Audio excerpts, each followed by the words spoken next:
Got myself put on camera today. It's pretty good. Oh, yeah. Big casting call. For those that don't know, my very talented friend, Brian Kelly, occasionally, not as often as it should happen, but I've seen you in Shameless. I've seen you in what? Chicago Fire, Chicago Cop, anything with Chicago in the name. You've probably been on the script at least once. Yeah, I found my way into a couple things here and there, get a line here and there, get a mention and stuff. I realize I look back and realize I've been doing this, and I've been in this industry for 20 years. And today I went to PR casting. Shout out to you guys, and I got to talk to a buddy of mine who I auditioned with pretty much my first year about 20 years ago. So it was a nice shout out. It was a nice go back in time for me. Plus, I think I did a pretty good job. So all right. Well, break a leg, big fella. Let's see if we can break a leg here on this big radio show. We got Evan here in Madison, lightly screening the calls. He's wearing a hoodie. You know, if you wore a nice collared shirt like Fancy Brian and, pastel under t-shirt, well, then I'd describe you as sexy. But Evan will be sexy on the phones, taking your calls, 844-967-2789. Also, Fancy Brian, I don't know if you know, Dr. Harvey Kaye. I called him today. I said, Harvey, can you be a co-devil for me for a while in the 3 o'clock hour? He said, well, why did it take you so long to ask? Apparently, Harvey's been waiting patiently by the phone, waiting for this big phone call. Harvey Kaye is going to answer a very important question, I hope. Can democracy be saved? Can democracy be saved? In theory, yes. I hope the answer is not a one-word no. It'll be a short interview. No, I've given up. I quit. See you, bye. I suspect the passion, fire in his belly, Harvey Kaye will have some solution, some salvation for democracy. And if he won't, me and Fancy will come up with something. So anyways, there's that. He joins us in, just a little while. But today, big vote going on in the Senate to codify Roe v. Wade. And of course, the will of the people being done by the U.S. Senate today, because there's the specter of Roe v. Wade being overturned by the U.S. Supreme Court, despite, if you believe the polling, and I do, what the majority of Americans might want to have for, let's call it abortion policy. But this ain't going to work. And this will not lead to the codification of Roe v. Wade. And if I left you with any false impression, any false glimmer of hope, well, let me be the Dominic-style bubble burster. It ain't going to happen. And, how do I know it's not going to happen? Because the Democrats can't even hold their own caucus together. Fancy Brian, I think we're going to start with Joe Manchin, West Virginia's own. And my understanding is Joe is a no. And therefore, Democrats and women and the entire country, we cannot have nice things. Play the Joe No Manchin. The bill we have today to vote on, the Women's Health Protection Act, and I respect people who support, but make no mistake, it is not Roe v. Wade codification. It's an expansion. It wipes 500 state laws off the books. It expands abortion. And with that, that's not where we are today. We should not be dividing this country further than we're already divided. And it's really the politics of Congress is dividing the country. It's not the people. They're telling us what they want. And it's just disappointing that we're going to be voting on a piece of legislation, which I will not vote for today. So if you believe Joe Manchin, I'm not clear if I do, but Joe Manchin describes this Democrat-authored bill as an expansion of abortion. And, he wasn't the only Democratic holdout. Until recently, there was one more. Let me read just a little bit of the reporting here on this topic. Manchin to oppose Democratic bill guaranteeing abortion access. Joe Manchin today said he would oppose the Democratic bill. You just heard him. Manchin's decision, which had been, he had kept a tight lid on all week, means the bill will fall short of even getting 50 votes in the Senate, where it would be opposed by all Republicans. We're going to be voting for a piece of legislation that I will not be voting for today. But here's a little more clarification. Before you crucify the man, let me read a little beyond. But I would vote for Roe v. Wade codification if it was today. I was hopeful for that. But I found out yesterday in caucus that that wasn't going to be. Manchin was the only Democrat who voted against the bill earlier this year, but Wednesday, the vote comes in the wake of leaked Supreme Court's draft bill that, is going to strike down Roe v. Wade. And the draft decision has supercharged the fight over abortion on Capitol Hill, with Democrats pledging to use it as a key midterm issue. Now, Bob Casey had to be brought into the fold, the senator from Pennsylvania. Well, here is what was included in the bill. And if you're trying to bring some, moderate Susan Collins sort of Republicans along, here are a few things that needed to be excluded. They removed a non-binding section that, among other provisions, referred to restrictions on abortion as perpetuating white supremacy and called them a tool of gender opposition. Oppression. Similar but different words. So maybe there's some language in this bill that is objectionable to Joe Manchin. Maybe we could take him at his word that if it was simply a vote to codify Roe v. Wade, that he would be on board. But let's hear how Chuck Schumer, the minority leader, apparently Chuck does not have the vote. So why are you bringing this vote, Chuck?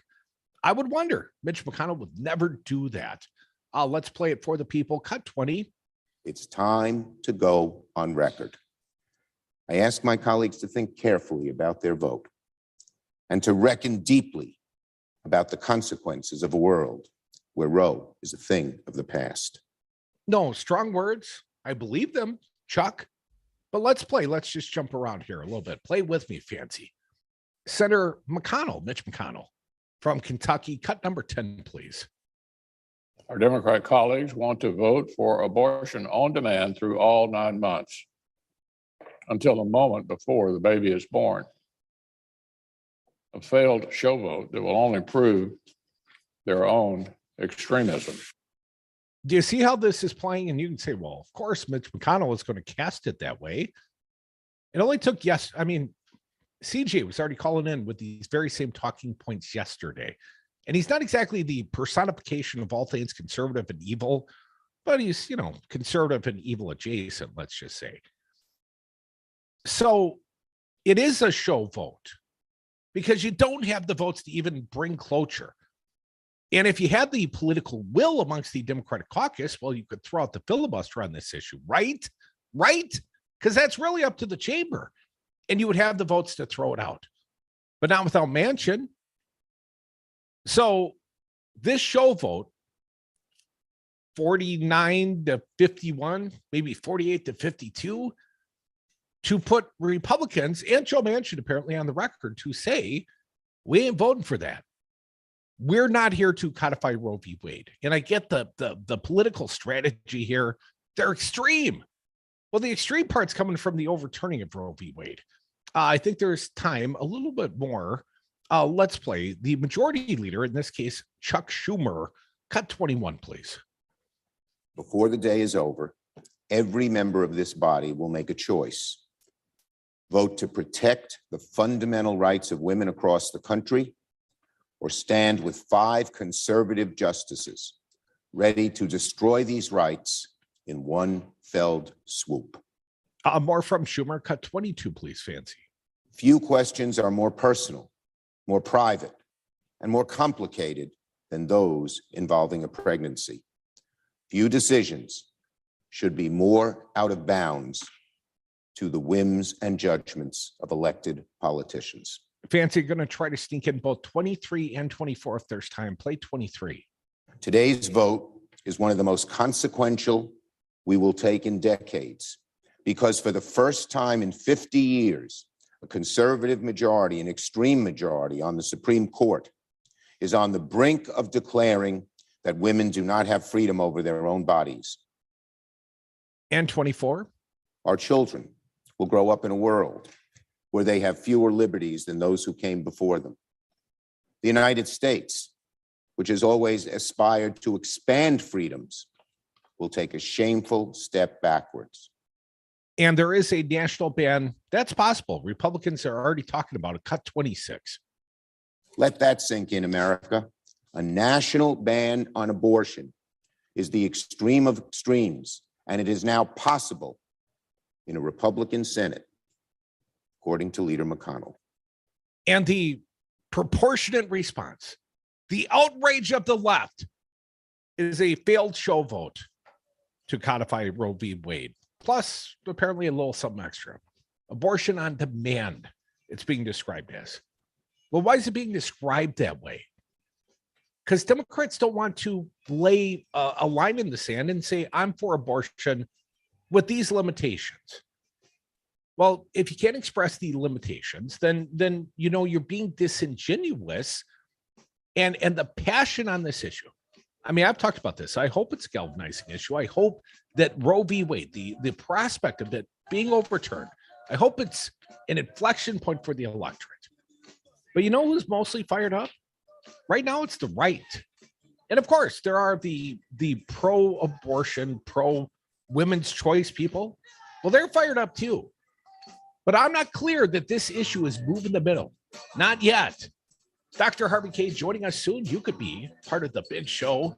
844-967-2789.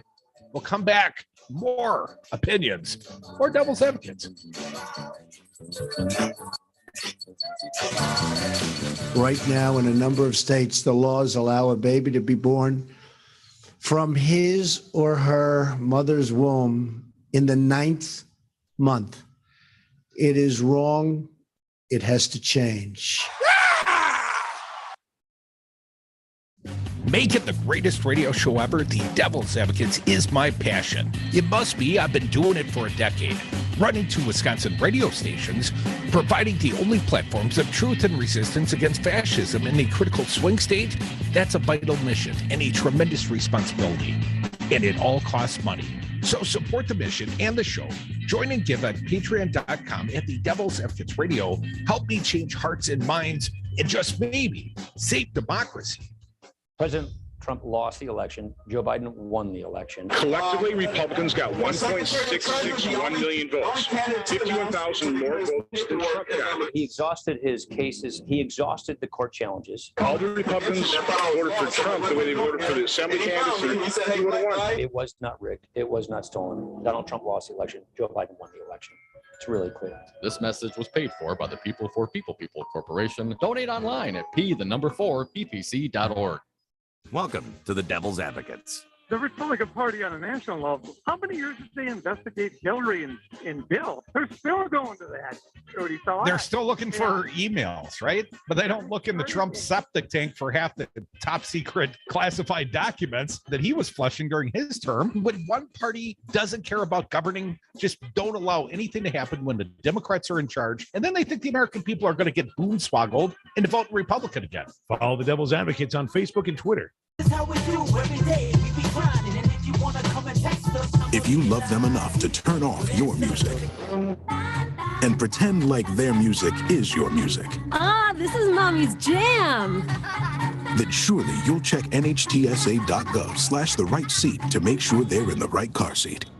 Let's play it again. Check today at nhtsa.gov/the right seat. Brought to you by the National Highway Traffic Safety Administration and the Ad Council.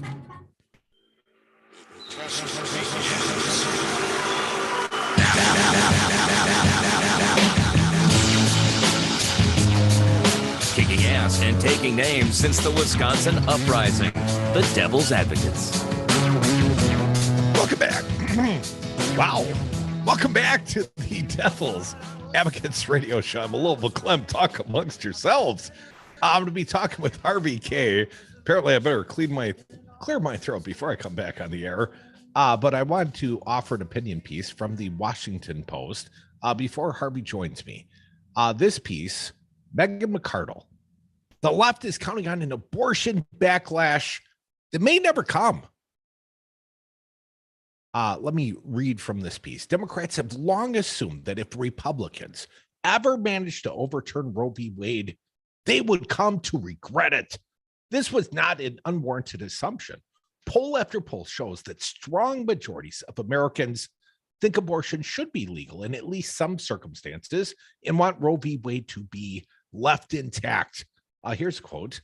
By removing the issue from the policy arena, wrote legal analyst Benjamin Wittes in 2005, the Supreme Court has prevented abortion rights supporters from winning a debate in which the public opinion favors them.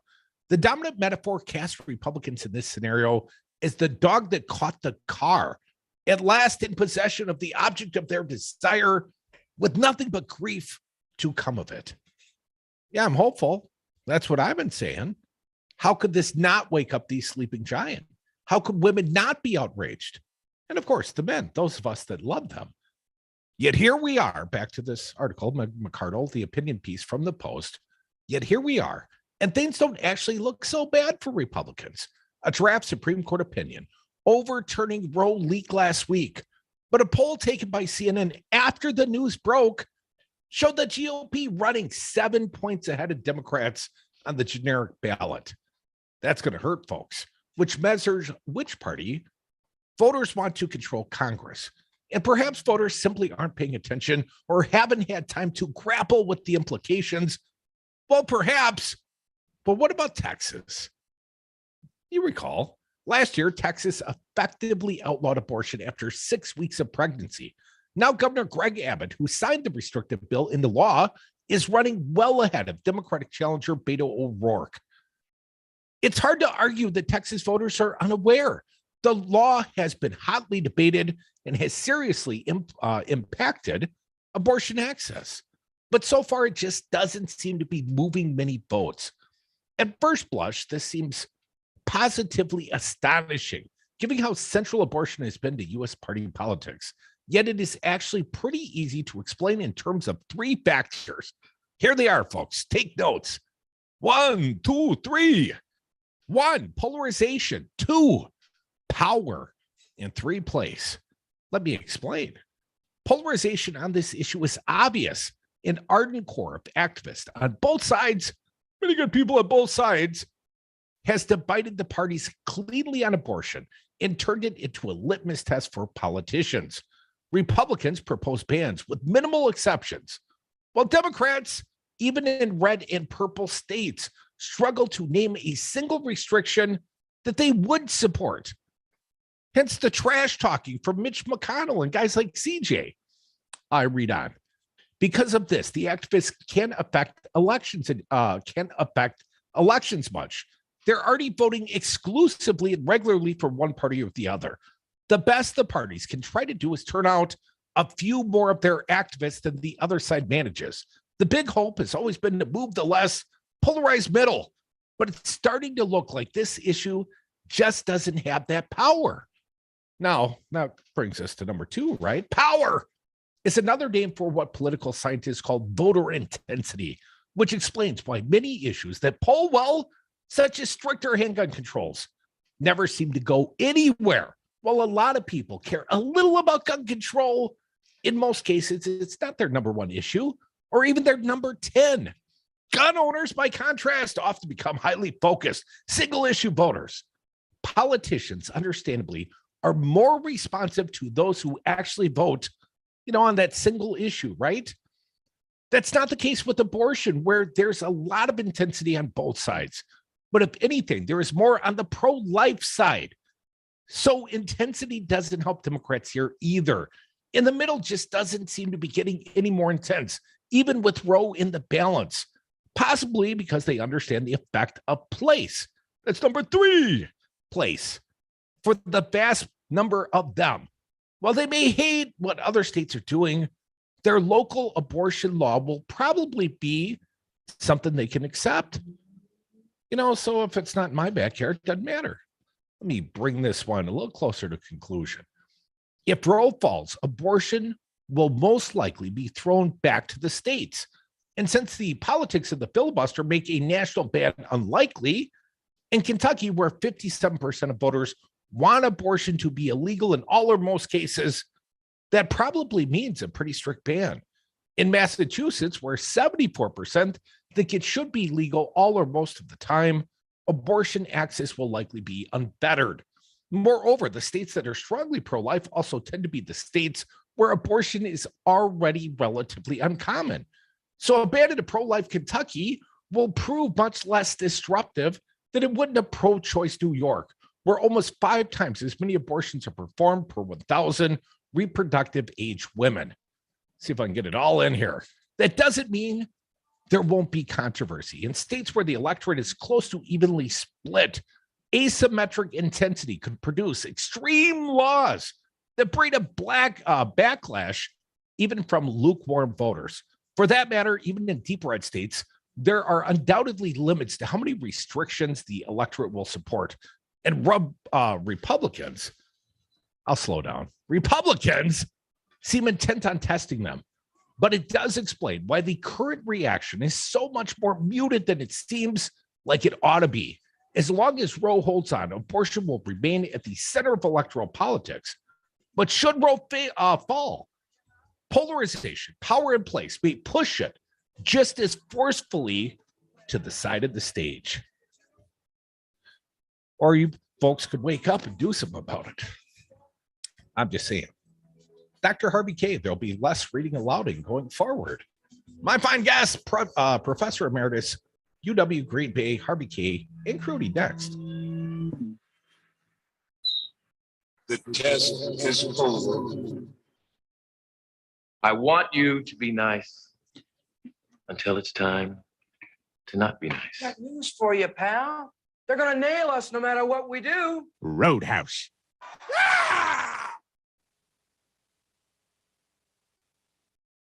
You've merely made radio your ally. I was born on the radio. Devil Radio 92.7. When we built the Devil Radio World Headquarters in Madison, it was filled with construction dust, a real mess. I called Magnific Cleaning Services and they made it shine. A few days later, we moved in and created a whole new mess. Magnific Cleaning Services made it shine again. Now Magnific Cleaning Services is the only cleaners I trust with the keys to my company. They clean Devil Radio affordably and with great attention to detail. Find them online at magnificservice.com for a free estimate. Tell them Devil Radio sent you. Listen to your favorite political talkers no matter where you are. 92.7 FM in Madison and Eastern Dane County, 1580 AM Columbus, north of Madison, and for daytime east-west commutes on I-94, 101 FM in the Shaw, and 540 AM covering eastern Wisconsin all day and covering the... Mr. K. How are we doing? I'm well. How are you? I'm okay in spite of things. Yeah, that's I'm well in spite of things. That's right. Well, good deal. We are back here in 3 minutes. Thanks for it's good to see you again. Wait, are you going to bring me on with Jackson Brown or not? Yes, we'll make it happen. You got it. Running on empty. You got it. Thank you, man. Core prices, which do not include food and energy, jumped 0.6% from March to April, double the hike from February to March, fueled by rises in airline ticket, hotel room, and new car costs. The cost of a gallon of gas fell 6.1% last month, but it's still up nearly 44% from a year ago. It's Major League Baseball's first coronavirus-related postponement so far this season. There's no game today between the Cleveland Guardians and the Chicago White Sox. Some Cleveland players, including manager Terry Francona, tested positive. The 63-year-old Francona currently is not showing any symptoms. I'm Ed Donahue. Straight Talk Wireless now has the new iPhone 13 with cinematic mode, which lets you focus on what matters. And with Straight Talk, you can focus on getting the best deal. Our Silver Unlimited plan is just $45 a month for unlimited talk, text, and data. And it runs on the largest, most dependable networks, now with nationwide 5G. With the iPhone 13 on Straight Talk, you can share whatever you want, wherever you want. Straight Talk Wireless. 5G capable device required. Actual availability, coverage, and speed may vary. See terms and conditions at straighttalk.com. DQ presents. Picture this. You stand before the awe-inspiring new signature stack burger menu at DQ and your mouth wonders, where have you been all my life? That's 5 taste bud tempting cheeseburgers with 100% real seasoned beef. You peek at the loaded A1 stack burger with 2 premium sauces. Then the flamethrower stack burger with tongue-tingling jalapeno bacon. Then you realize moments like these are exactly why we have the DQ signature stack burger menu. DQ. Happy tastes good. Get it delivered at DQ.com.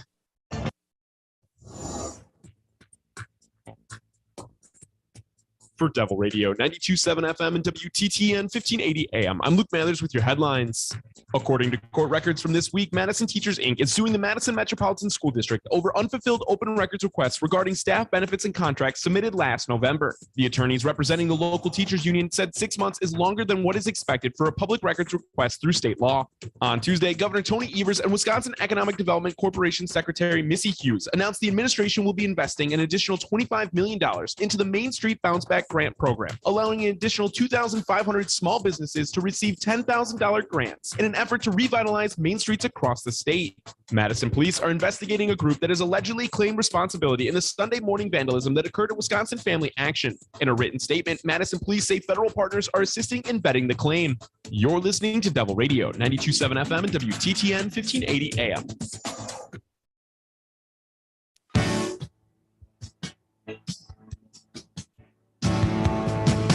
The Devil's Advocates, political commentary from the back of the class. Welcome back to the Devil's Advocates Radio Show, the Wednesday edition. I welcome back a fine guest. He is Dr. Harvey Kaye, Professor Emeritus, University of Wisconsin, Green Bay. Sorry, Harvey, I'm getting a little weird sound echo thing going on. But buddy, welcome back, man. We're both wearing our Packers hats. Absolutely. You know, it's funny. I'm really a one sport guy. I mean, I really want to see the Bucks win. Don't get me wrong. And I'd love to see the Brewers win the World Series, but I'm really a one sports guy. Living in Green Bay, it's the Packers. And the sooner even the preseason starts up, the happier I'll be. Titletown, baby. Harvey, as we come back on air, there has been a Senate vote on the codification, or at least the effort to codify Roe v. Wade. It was a failed effort, 49 to 51. I think Rudy got the math right, Harvey. I knew it was going to be a failed effort.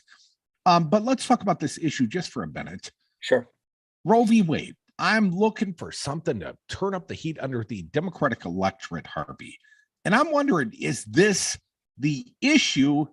And I see some opinion pieces over the Washington Post saying, you know, maybe for the left, maybe for the far right, but the great middle, the silent majority, they're yawning at this issue, Harvey, because they may be less affected personally. And if it doesn't change my life, a lot of people don't allow it to change their vote. Okay, well, for a start, it's all well and good and nice for them to have that vote in the Senate. But let's ask a couple of questions. Why was it the case that in the first 2 years of the Obama administration, the Democrats did not codify Roe v. Wade? That is a haunting question as far as I'm concerned.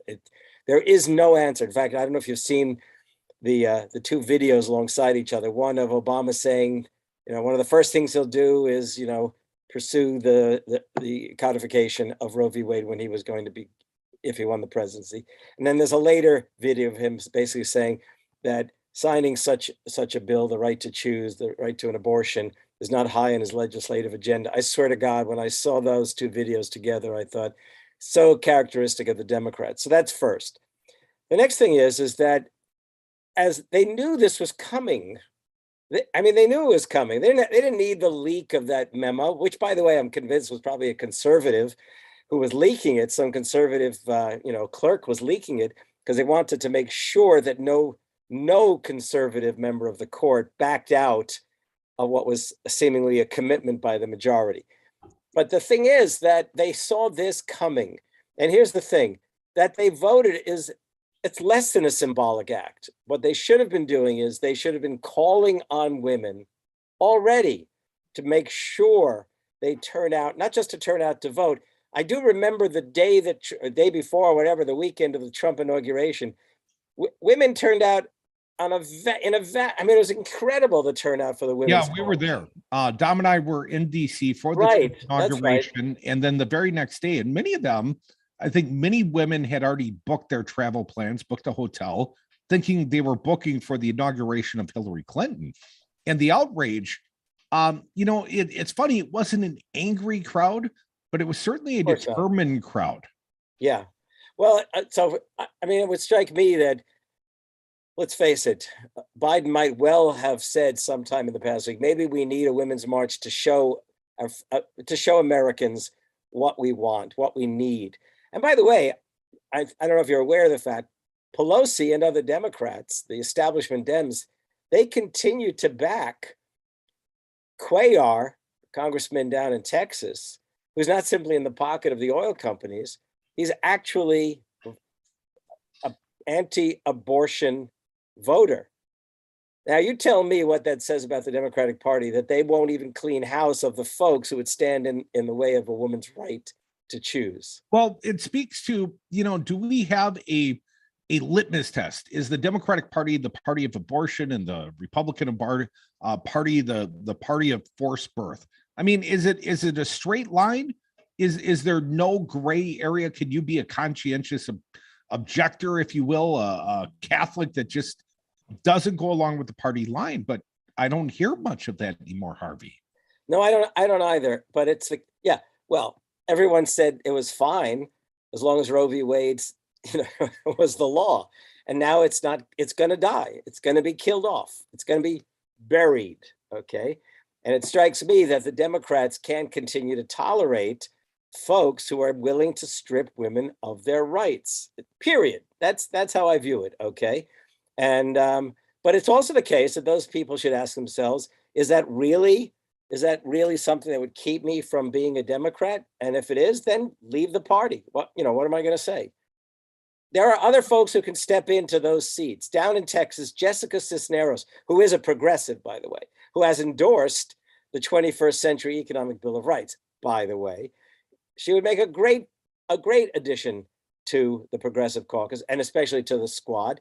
And Pelosi is not endorsing her. She's standing by Cuellar. That's an example of what I mean. Okay. Well, let's talk about the Senate obstructionist that, 50 Republicans voted against, but so did Joe Manchin. And Joe Manchin came out earlier today and said, effectively, I'd codify Roe v. Wade, but I don't like the language of this bill. I saw something similar from Susan Collins. Well, it's about the Catholic hospitals, some minuscule objection that allows this formerly precedent-setting right to be stripped from women. Overcome your modest objections and do the right freaking thing. But they don't. Yes, they don't. Absolutely. Exactly. And by the way, I just found out from a friend in West Virginia that in the election to the Democratic Party councils, they have this sort of leadership council, that basically the Manchin Democrats are shunted aside. They lost. Okay, so there are changes underway in the West Virginia Democratic Party. Now, does that mean Manchin is going to bolt parties? Who knows? Okay, I can tell you this: the sooner he's not a Democrat, the better off we are. Folks, you are listening to the Devil's Advocates Radio Show. I got a fine guest. He is Dr. Harvey Kaye. He's a professor emeritus, University of Wisconsin, Green Bay. And Harvey, the real question I want to ask you is, can democracy be saved? I know you're going to be giving some lectures on this very topic, so let's work on some of your material. There's your open-ended question, Harvey. Democracy be saved? I'm going to get the popcorn and the beer. That's great. It's great. I'm sorry I'm not down there with you. Okay, so here's the thing, just so people know why you're kind enough to ask me that question. When we talked, I told you that I was going to be down in Waukesha this coming Friday, and I'm going to be the keynote speaker at the Wisconsin Education Association Council retired teachers. In other words, they meet, I think it's every year, about anything from like 90 to 150 of them.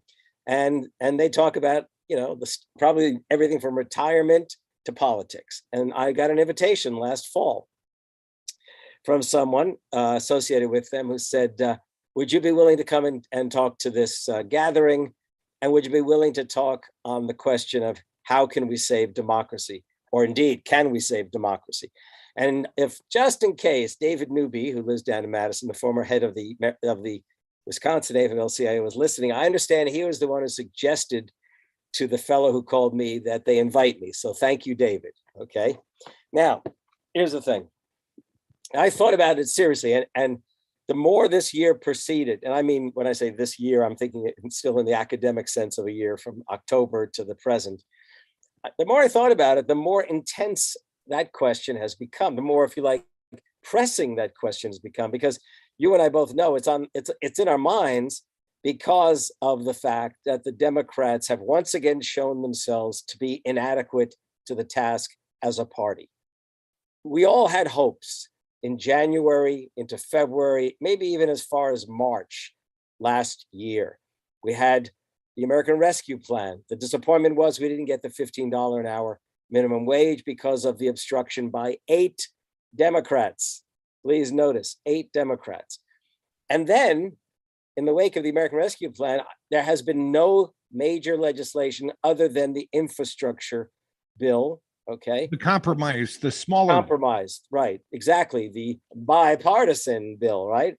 And the greater, more important bill that would have rallied Americans, or at least, progressive Americans who are the majority based on public opinion polls, by the way, might have rallied them to believe the Democrats were a party not only worth voting for in a presidential election year, but turning out for whenever elections are held. And last year was a disappointment. Why? Because nothing happened afterwards, okay, after that American Rescue Plan. So I think back into history and I think about how did Americans save the United States, the vision of the United States, the American democratic promise in history. I mean, let's think American Revolution, Civil War, the Great Depression, and World War II. And if you think about it, it isn't just that they had great figures as leaders, Washington, Lincoln, and FDR, which is the case. For all of their faults and failings, and we know them very well, the fact was they were extraordinary men, okay? But what made them extraordinary men wasn't necessarily simply their, if you like, their political talents. In some cases, like Lincoln and FDR, their oratorical skills, or at least the words that they expressed to make their cases. It's also that they had great citizens pushing them, working people from the beginning, back in the time of the 1770s, farmers, artisans, laborers, even slaves, decidedly Black slaves, and indentured servants who were white, were pushing for not simply fighting the British to assert our rights as Englishmen, what they call the rights of a freeborn Englishman. It literally was, having read Thomas Paine's Common Sense and its call for the making of a democratic republic and separation from Britain, they wanted just that. They wanted to turn the colonial rebellion into a revolution. And they pushed Washington to embrace that. And they pushed all the founders to embrace that, so that in June and July of 1776, there was composed and then issued the Declaration of Independence. And later, for all of the faults of the Constitution, it's a relatively conservative document. It has a preamble that's radical and a Bill of Rights that has always, at least that First Amendment, served the interests of advancing democracy from a progressive standpoint. Well, Harvey, they're still working towards revolution. It's just a revolution against the current democracy, and perhaps the vice president, it nearly worked. So when we talk about, preserving democracy, it's not all, white ivory tower sort of theoretical thought process here, Harvey. I mean, literally, brother, how do we save democracy? I'm telling you, I'm getting there. Okay, I know. Was that 2 minutes? Did I say 2 minutes? We got 2, and then we'll come back for another segment. I'm going to give you a mini lecture on Lincoln and the Civil War. Look, Abraham Lincoln hated slavery, and if opportunity allowed it, he was going to seek the destruction of the slave regime. And in fact, it presented itself in 1862. What did he do? Well, he was well aware that tens of thousands of Black slaves were fleeing their plantations, seeking refuge in the Union lines and demanding to be enlisted in the Union cause. That gave him not simply the constitutional authority, which he assumed under the War Powers Act, that gave him the propulsion to act. And by the way, in that same year, he signed the Land Grant Act, and you're sitting in Madison, University of Wisconsin is a land grant university, and he signed the Homestead Act, which we know transformed the Midwest and the Plain States. But, and I will continue afterward to tell you even more by way of FDR. Well, I want to know what the propellant would be, what the what do they call it when you burn a place down, like in Goodfellas, the accelerant. You know, you get up, you get the cotton balls, you dip it in the gasoline, you put it up in the tiki roof, and you light it all with a match. Come back with us. We're trying to save democracy here. I got a fine guest. He is Dr. Harvey Kaye. He is a professor emeritus, University of Wisconsin, Green Bay. He's a Packer fan just like you and I. Come back. More with Harvey Kaye.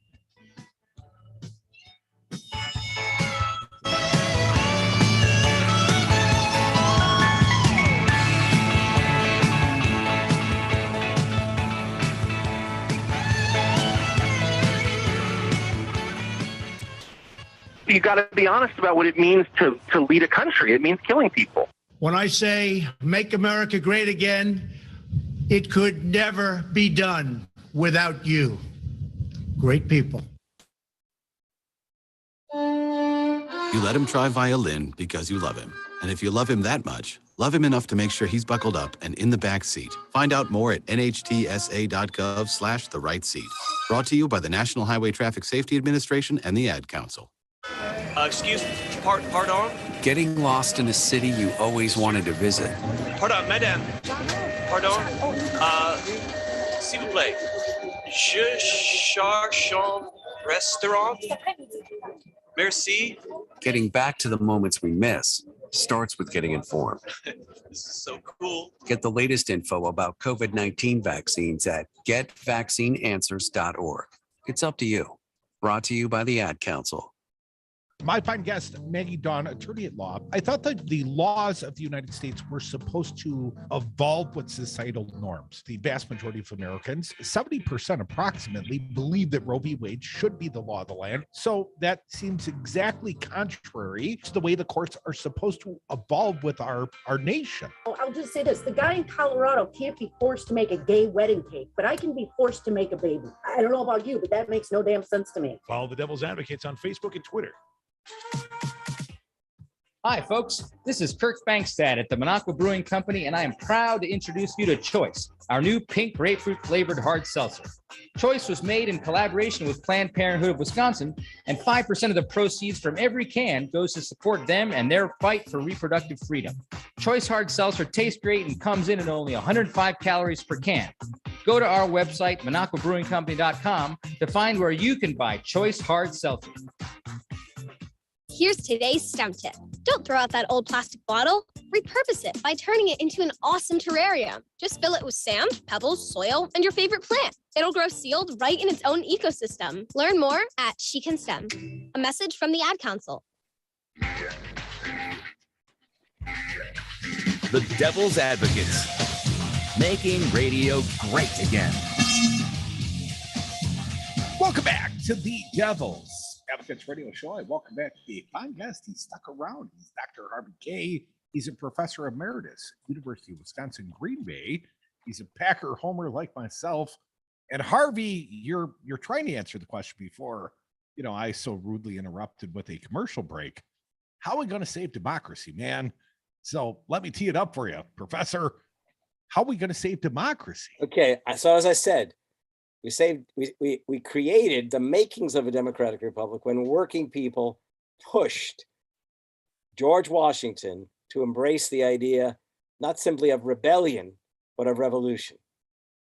We literally had a second revolution when slaves in the South and workers in the North pushed, or at least, pushed from the South and enabled from the North, Lincoln to not simply seek to save the Union, but to do so by abolishing slavery. In other words, the Civil War wasn't going to be about putting back together the house divided. It was going to be about making freedom national, okay?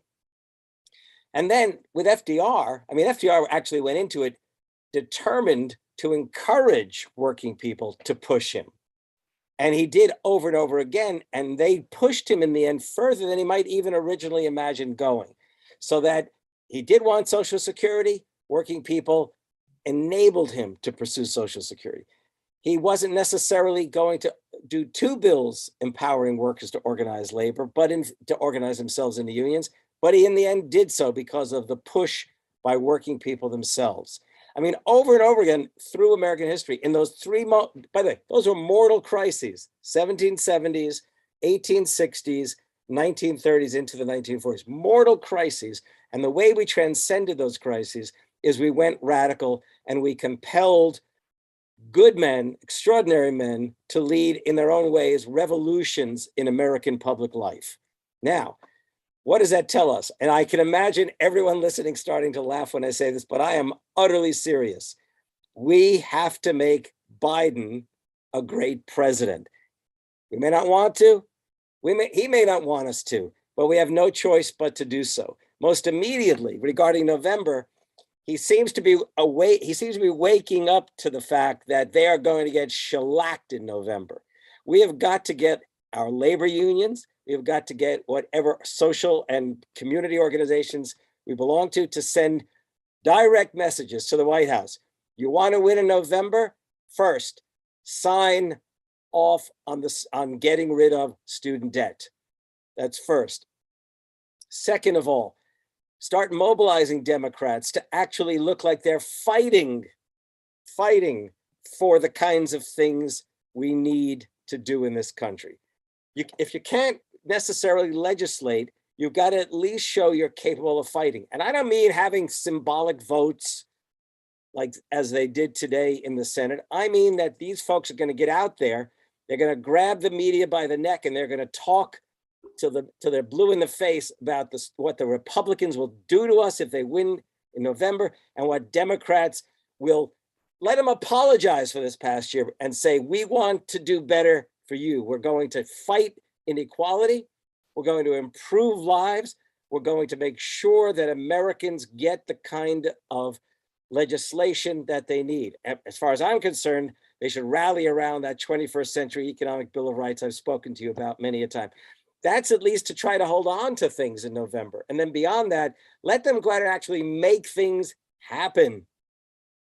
Because 2024 was going to come up really fast after 2022. Harvey Kaye, my fine guest. Harvey, I know that you've endorsed here in the state of Wisconsin, U.S. senatorial candidate Tom Nelson. Yeah. And Tom Nelson wants to run against Ron Johnson, but first he's got to win a primary. And you and I are both pragmatic enough to look at the current polling out and say that your pal Tom, and I like Tom, but he's trailing. And the message that Tom is advocating for is an economic Bill of Rights. These are the very same things that you want to see a good Democrat advocate for. And you know, our pal Fancy Brian describes him as, you know, the guy with the most progressivism. You know, he's been digging in the progressive garden the most. Well, if he's all the things we want, and this is a reflection of the will of the grassroots of the people of the Democratic Party, why don't we see a guy like Tom Nelson leapfrogging the billionaire's son or the other self-funders in this race? I mean, it seems to me like money's still winning the day, Harvey. Americans have come to believe that the way things are is where they're going to be stuck. That's something we have to overcome. The other thing we have to overcome is, first of all, Mandela Barnes is the man with name recognition. I mean, he's lieutenant governor. Okay. The sad thing about Mandela Barnes, in my mind, is that if you look at his website, he doesn't stand for very much. Too many people project onto him the kind of progressive politics that Tom Nelson himself is pursuing and seeking to take to Washington. Lassery is easily explained. He's a part of the Bucks organization, right? I mean, the championship basketball team. What are you gonna do? And by the way, $1,000 worth of air support, millions of dollars worth of millions of dollars. And by the way, I've looked at his website. I'm impressed by his platform. It's not as progressive yet as Tom Nelson. And if it comes down to it, if I'd be happy to talk, even though I've endorsed Nelson, I'd be happy to talk to Lassery if he wants to learn how to be even a better progressive. I talked to Barnes, but by the way, for weeks and weeks, Barnes did not meet with us when we sought to meet with him. And, you know, I'm not closed-minded about other candidates. I just think right now the voice of Tom Nelson is the progressive voice in this campaign. Okay, you endorsed him. Can he win? Can my pal Tom? Well, look, I mean, can he win? I don't. At this moment, I have little confidence that he can win, but I'm going to do what I can in my own way to try to help him move ahead. So is the message more important, the candidate more important? Where do these things well, in practical terms right now, we're up against what they call reality. And the reality is that money and name recognition are hard to overcome. But that doesn't mean we abandon the prospect of a progressive voice.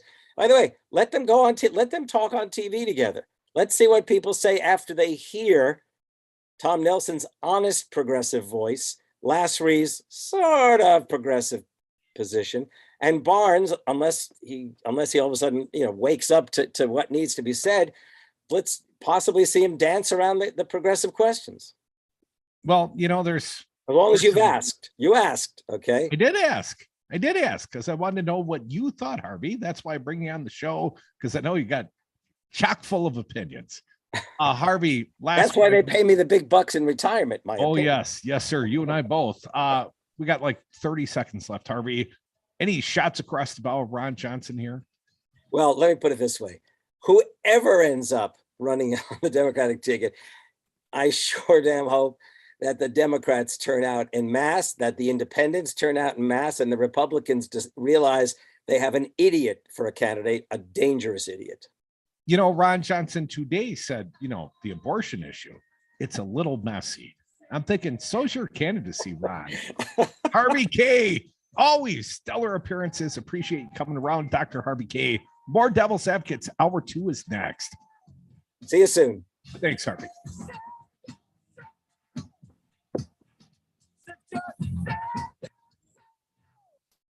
We made great progress today.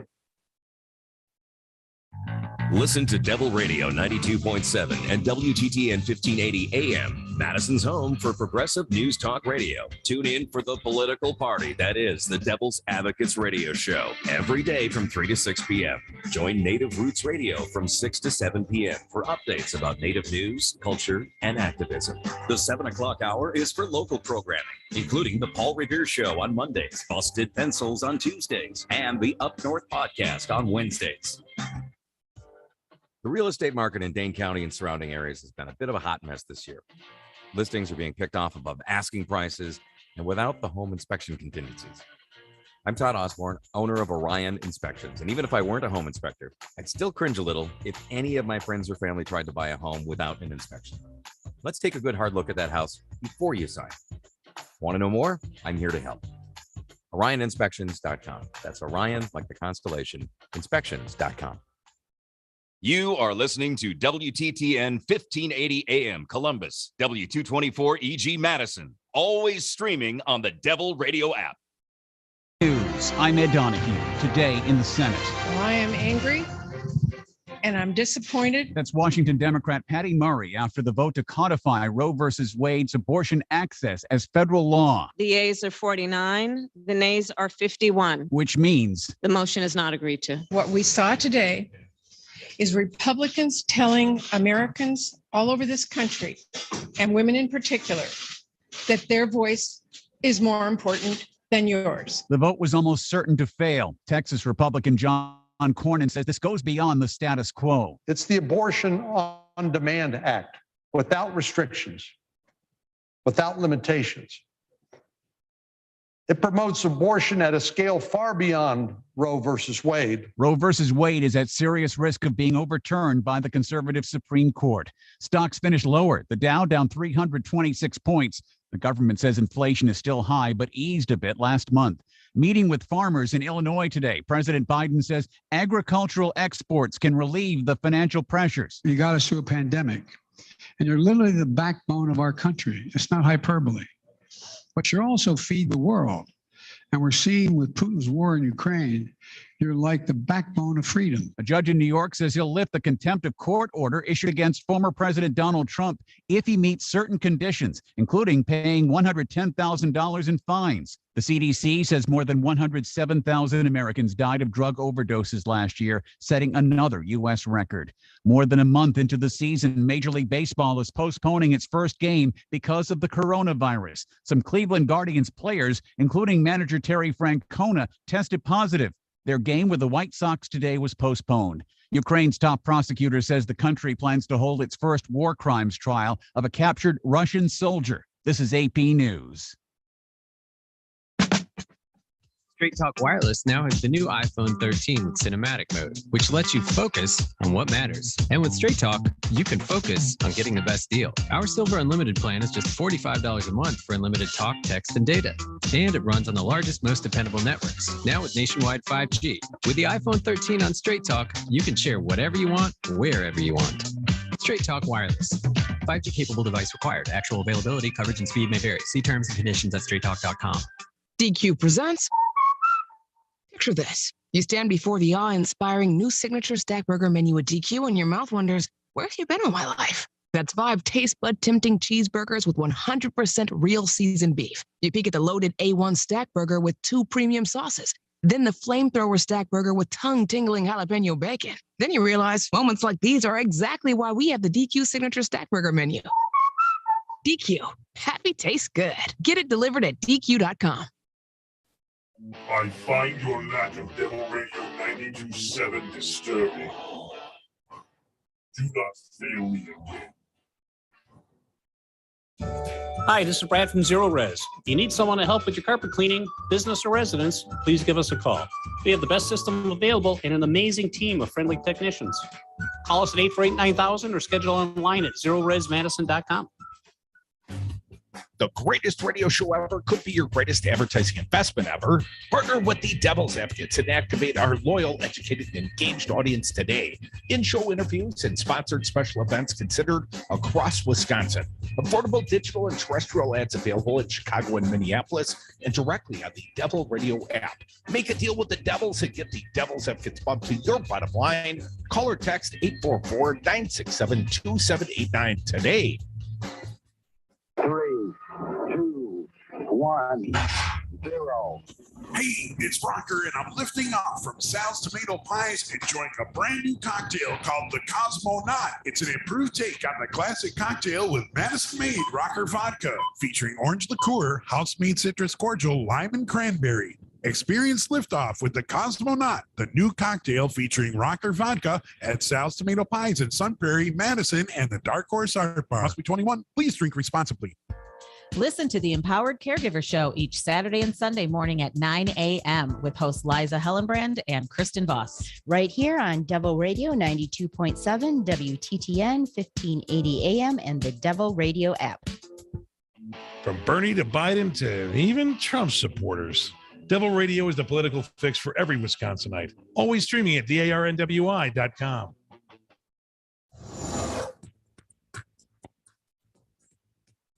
For Devil Radio 92.7 FM and WTTN 1580 AM, I'm Luke Mathers with your headlines.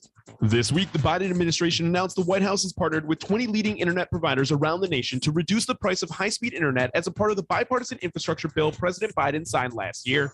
The Affordable Connectivity Program will cap plans at $30 a month, and an estimated 1.5 million, or roughly 1 in 4 Wisconsinites, qualify for the program. Despite local concerns for water quality, the Wisconsin Department of Natural Resources approved a permit without any requirements for water quality monitoring for the area for a concentrated animal feeding operation, or CAFO, that will be capable of producing thousands of pigs in Crawford County along the Mississippi River. Mostly cloudy skies throughout the day with a slight chance for sunshine breaking through. A stray thunderstorm is possible today with a high of 88 degrees. Continued chance for a stray thunderstorm this evening with overcast skies and an overnight low of 70 degrees. You're listening to Devil Radio. Devil Radio programming is produced live in the Solidarity Realty Studios. Find them at solidarityrealty.com. Solidarity Realty. There is an alternative.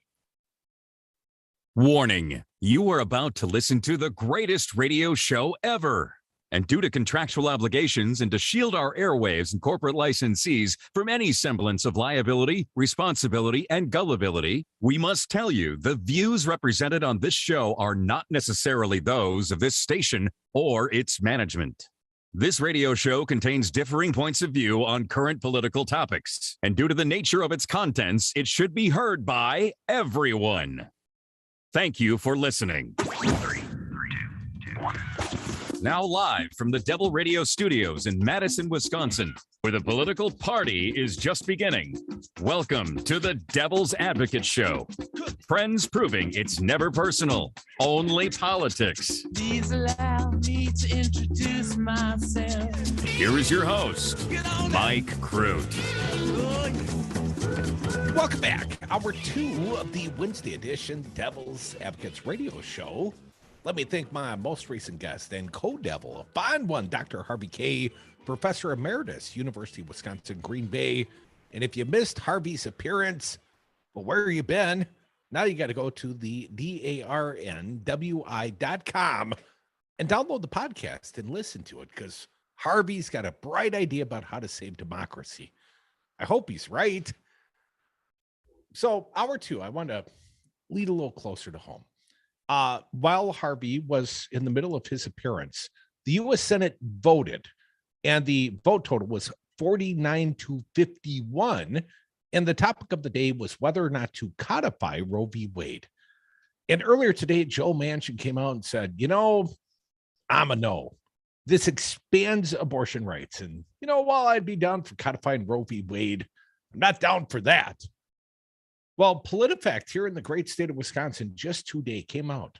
The question that they rated was, does it take more than a majority to actually codify Roe v. Wade? Someone we know fairly well, Senator, where is it? I'm looking for my PolitiFact. I know who said it. It is Senator Kelda Royce, a state senator from the great state of Wisconsin. Her statement that was PolitiFacted: due to U.S. Senate rules, Democrats need more than a majority to codify Roe v. Wade. So today was the vote to end the filibuster, to bring cloture, to end debate effectively. And 50 votes wouldn't have gotten it done. So that's what Kelda Royce was talking about. Oh, yeah, by the way, the rating from PolitiFact, absolutely true. It takes more than a simple majority. And the Democrats can't even hold a 50-50 stalemate because Joe Manchin leaked. But I would also point out every single Republican, including Susan wannabe Karen Collins, they all voted no. Nobody codified Roe v. Wade. Nobody said, despite the actions of the U.S. Supreme Court, we're gonna vote to codify this settled precedent, this right that had been extended to women for 50 years, control autonomy over their own bodies. But no, they all voted no, plus Joe Manchin. And a reliable no is U.S. Senator Ron Johnson from the great state of Wisconsin. I mean, what's Ron for? What was he a yes for? The only yes vote I remember Ron was a yes on tax cuts for millionaires and billionaires. The Trump tax cuts. Direct payments to the American people, like $1,400 in direct stimulus payments. Oh, no. No, he wasn't for that. He told me years ago, not for legalized marijuana. That's never going to be a yes vote for Ron. And hell, this codifying of Roe v. Wade, well, he's a no vote on that as well. That's not unexpected, but, perhaps his new vocabulary gets a little unexpected, even for Ron. Wisconsin State Journal reporting 1 hour ago, Ron Johnson says overturning Roe v. Wade might be messy, but won't be that big of a deal. No big change. According to Ron, he's got his fingers on the pulse. Republican U.S. Senator Ron Johnson said he doesn't expect abortion to be an issue in his campaign, and said if Roe v. Wade is overturned, and here's a quote of the senator, it's not going to be that big a change in Wisconsin, despite the law in the books that would ban abortion in almost every instance. Well, that seems to be a contrast, Ron. Here's what he said. Specifically, he told it to a reporter with the Wall Street Journal. But I quote Rojo, "It might be a little messy for some people, but abortion's not going away," he told the Wall Street Journal, adding that people can still drive to the flatland. They can still go to Illinois. They can still get on the tollways, go there for an abortion if Roe's overturned. And I would, just remind Ron, that's sort of our policy on marijuana, right? Everybody does it, or at least, all of you fine folks, many of my friends, let's just leave it at that. And it's illegal here. but it's legal 45 minutes to the south. So I know lots of people that make that short jaunt down to Illinois where their medicine or their recreational cannabis is legal. And it's stupid, right? It's a stupid law. Well, it's legal there, so, we can pretend like it's no big deal here. I got to tell you, man, there must be a rip-roaring fire going on the west side of Madison because fire truck. So sorry about the distractions, if you will. But that apparently is Ron's attitude. If you ask Republicans, why don't you legalize marijuana? Even 52% of Wisconsin Republicans want to see it legalized. Well, they say, you know what? Everyone's smoking it anyways. It's no big deal. And they keep the door open to prosecute the brown people if they want to. Disparate outcomes, depending on who you are. But Ron's new theory is, well, abortion's still going to exist because there's still, a tollway to Chicago. Just travel on the road again. Now, Johnson told the newspaper, again, that's Rupert Murdoch's Wall Street Journal, he's not sure that the Wisconsin law banning abortions in every instance, except to save the life of the mother, would actually go into effect. Okay, Ron, what would stop it? We've already seen the draft, right? And you can say if Roe v. Wade is overturned, but more accurately is when Roe v. Wade is overturned, right? What would prevent the Wisconsin law from going into effect, Ron? Nothing.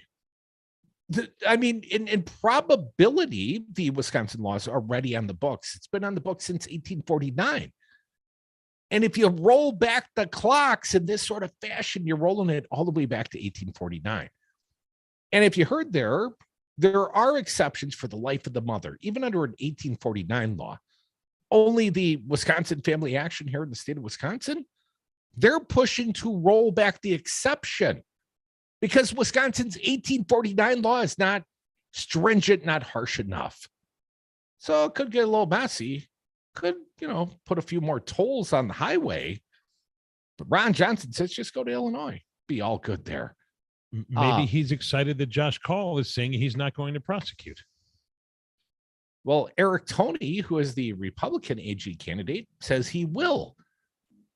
Let me read on. But in any case, Planned Parenthood of Wisconsin said they would stop providing abortions in the state unless it was determined Wisconsin's abortion ban couldn't be enforced. So in other words, if Roe is set aside, if it's overturned by this court, abortion, legal abortion, as we know it, Planned Parenthood performed abortions, they come to an end. More here. An abortion provider told the Wisconsin State Journal that he and other abortion providers already discussed starting a clinic in Northern Illinois that could cater to Wisconsinites. There's a nice dispensary in South Beloit. Maybe they got some commercial real estate nearby. Do a little office share. A little bit more here from this article. Johnson's reassurance, is that what he's given? Reassurance that people can still seek abortion contrasts with the views of Republican gubernatorial candidates who have all stood against people getting abortions. Well, Ron's effectively doing the same way. Ron doesn't have any differing attitude than Rebecca Clayfish or Tim Michaels or Nicholson or hell, even Ramjam. He's just pussyfooting around the issue. He's just failing to speak with candor. A little bit more here. Unlike the gubernatorial candidates, Johnson doesn't have to compete against fellow Republicans in a primary contest and is instead eyeing a general election in a closely divided state. Here's what our pal, Marquette University Law School Director Charles Franklin said.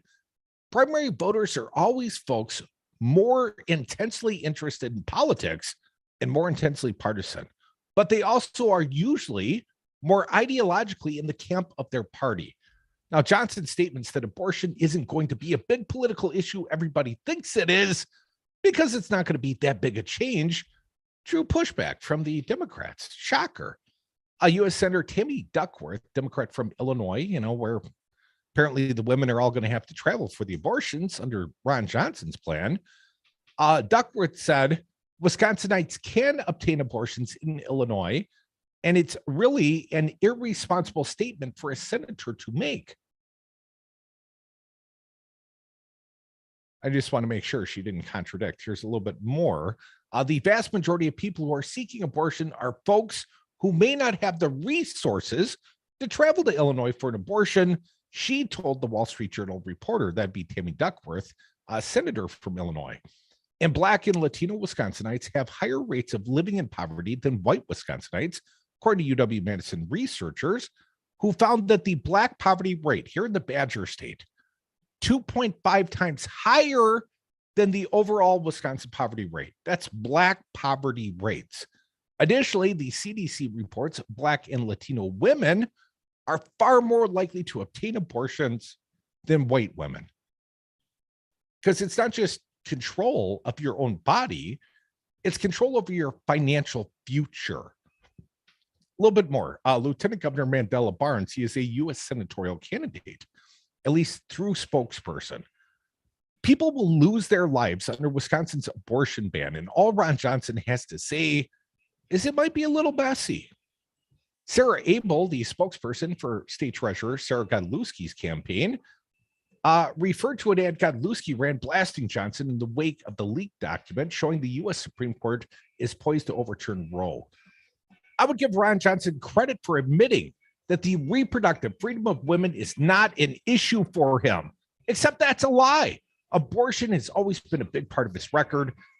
U.S. senatorial candidate Tom Nelson said this was evident when he said that the leaked, abominable Alito opinion was well written. One more. Messy is when you spill a glass of milk, said Alex Lasry. Stripping away women's freedom and constitutional right to make their own personal decisions about their body, their health care, and their family is not messy. Come back, Devil's Advocates. Never messy. Always super cool. I've never really felt it was society's responsibility to take care of other people's children. It's no big deal. Make it the greatest radio show ever. The Devil's Advocates is my passion. It must be. I've been doing it for a decade, running two Wisconsin radio stations, providing the only platforms of truth and resistance against fascism in a critical swing state. That's a vital mission and a tremendous responsibility, and it all costs money. So support the mission and the show. Join and give at patreon.com at the Devil's Advocates Radio. Help me change hearts and minds, and just maybe save democracy. President Trump lost the election. Joe Biden won the election. Collectively, Republicans got 1.661 million votes, 51,000 more votes than Trump got. He exhausted his cases. He exhausted the court challenges. All the Republicans voted for Trump the way they voted for the assembly candidates, and he would have won. It was not rigged. It was not stolen. Donald Trump lost the election. Joe Biden won the election. It's really clear. This message was paid for by the People for People Corporation. Donate online at p4ppc.org. The radio show your mother warned you about. Actual tyranny of a dictator. Dictator's going to dictate Putin. And what did Trump do? Trump kneeled to the man. Embarrassing Republicans. And you're still with the guy. This is your front runner in 2024. You've been smoking some of Mike Lindell's crack. What are you thinking? They're the GCCCP. We are the Devil's Advocates. Live weekday afternoons from 3 to 6. Hey, so what's a great way to spread awareness that driving high is illegal everywhere? A catchy song, of course. You can't run, but you can't drive high. You can run, but you can't drive high. Friendly reminder, don't drive high. If you feel different, you drive different. Brought to you by NHTSA and the Ad Council.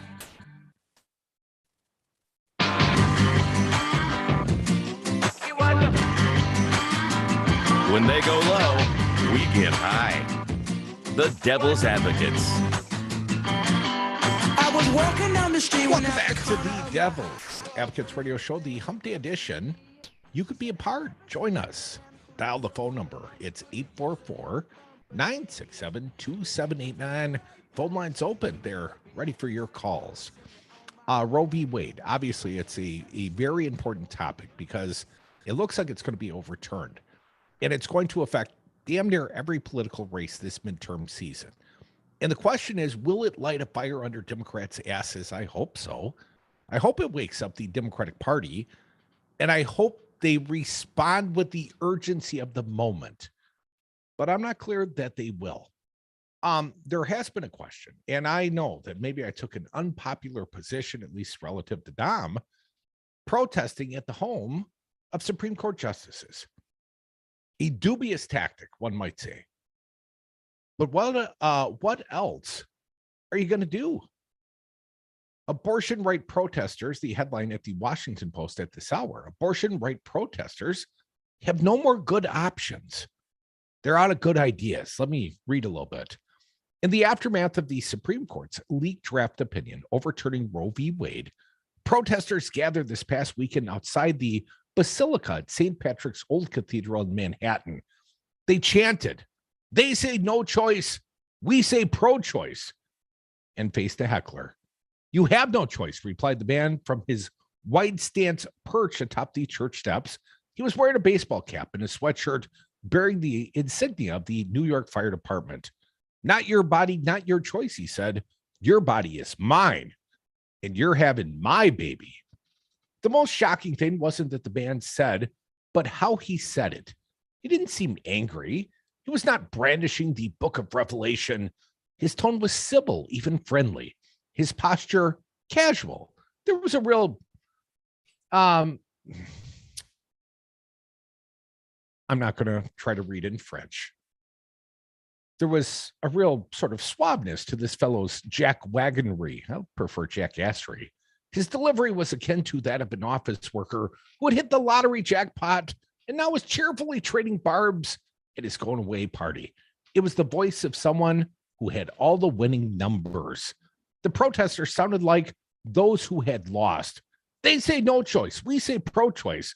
Doesn't have the oomph you wish it did when the they in question is the Supreme Court, plus enough conservative U.S. senators to prevent the passage of the national abortion rights legislation. Now, that vote was taken earlier today. If you're just tuning in, it was defeated 49-51. Manchin was the Democratic defection. And in no big surprise, all Republicans voted against. A little bit more here. The Women's March held in response to Donald Trump's 2016 election felt like an empowering action, a call to action. The marches now feel like rearranging protest signs on the Titanic. The most controversial protests of the past week have taken place outside personal residences of conservative justices. Brett Kavanaugh and John Roberts over the weekend, Samuel Alito on Monday. And while some Republicans seem to regard these gatherings as kind of lawless barbarism, mob violence is how Senator Ted Cruz described it, they might be better understood as expressions of just how helpless the abortion right movement is right now. The impetus is to go to the Supreme Court justices' private homes, speaks to just how truly strange this time is. The draft opinion has been leaked, but the decision has not been made. The rights may disappear, but they're still there for now. And meanwhile, there is no easy mechanism for protesters to directly redress their anguish and disapproval with the justices. They can't express it at the ballot box. They can't go to the Supreme Court, they can go to the Supreme Court building, but as of last week, there's an 8-foot tall fence around the building, underlining the bleak facts of the matter. They won't see you. They won't hear you. To the suburbs, the protesters have gone then. The Tony streets of Chevy Chase, Maryland, and Northern Virginia. Here, too, the protesters are limited. In Montgomery County, there's an ordinance against picketing at people's homes. Protesters can march in residential areas, but they're not supposed to stop at any particular private residence unless it's the occupant's sole place of business or public meeting is being held there. There's also the matter of U.S. Code Title 18, of which prohibits picketing or parading outside the residence occupied or used by a judge, juror, witness, or court officer. It's a punishable offense. As an aside, it's probably illegal, folks. I mean, this U.S. code could be upheld in this case. It's probably exactly why it was written. Let me read on. How many people expect that these protests will help their cause? ? I think we're safe in assuming Alito is fully committed to overturning Roe. He wrote the draft opinion. Roberts did not appear to be planning to vote with Alito and might be angling for a middle way. Of the 5 justices expected to vote for overturning Roe v. Wade, Kavanaugh is thought of as the most moderate and therefore swingable, but the leaked draft has put him in a weird spot. The court is supposed to be unswayed by public opinion. How would it look to reverse his position on a major case because several dozen protesters yelled, "My body, my choice," in the direction of his front porch? If the goal was truly to change Kavanaugh's mind, the best move is probably one that has nothing to do with protest, but rather a non-confrontational negotiation based on shared interest set up by moderates or fellow conservatives, which is to say, somebody should load up Chief Justice John Roberts and former Justice Anthony Kennedy, Kavanaugh's mentor, with a bottle of really good scotch and some moderate talking points and have them come get their boy. Where does this leave the protesters on the other side of an 8-foot fence, literally or metaphorically? Showing up uninvited in the neighborhoods where Supreme Court justices might live might not be the best thing to do, but you understand the helpless frustration that led them there. The final thoughts. The infuriating thing is that there is no good comeback to either of them because they're both saying the same thing. And the thing they're saying is true. Not your body. Your body is mine. You have no choice. Sort of ended awkwardly. I skipped some paragraphs, but find it on the Devil's Advocates Facebook page. Come back. Join us on the phones. They're open. 844-967-2789. Ain't no rest for the wicked until we close our eyes for good. Nobody with the Jesus. They warned me Satan would be attractive. You said it, man. Here we are, the young contender, scrappy, controversial, has an impressive reach. Devil Radio 92.7.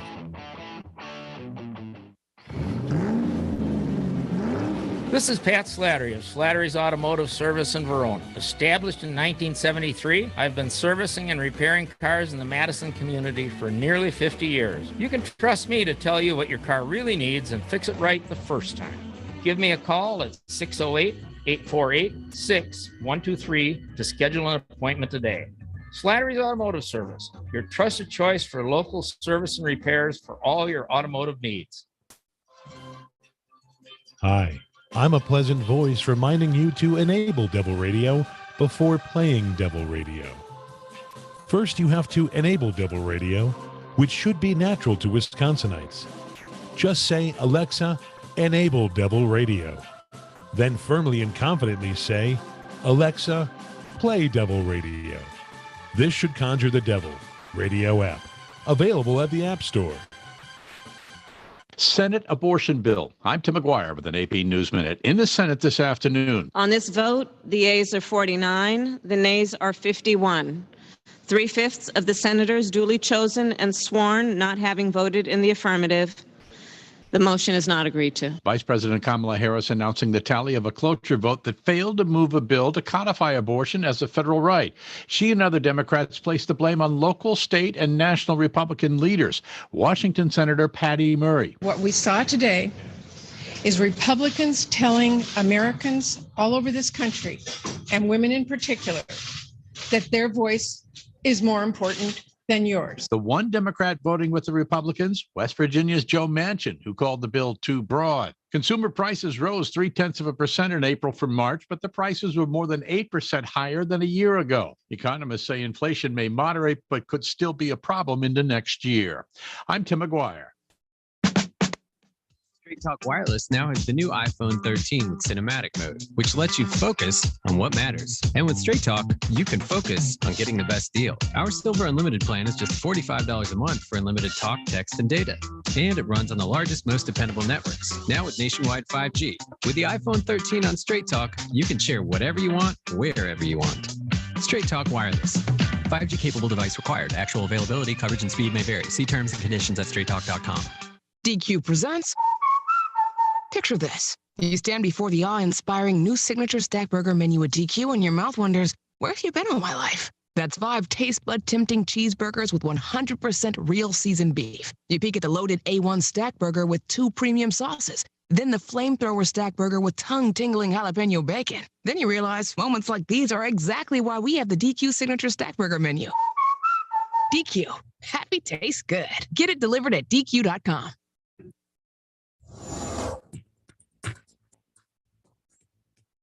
For Devil Radio 92.7 FM and WTTN 1580 AM, I'm Luke Mathers with your headlines.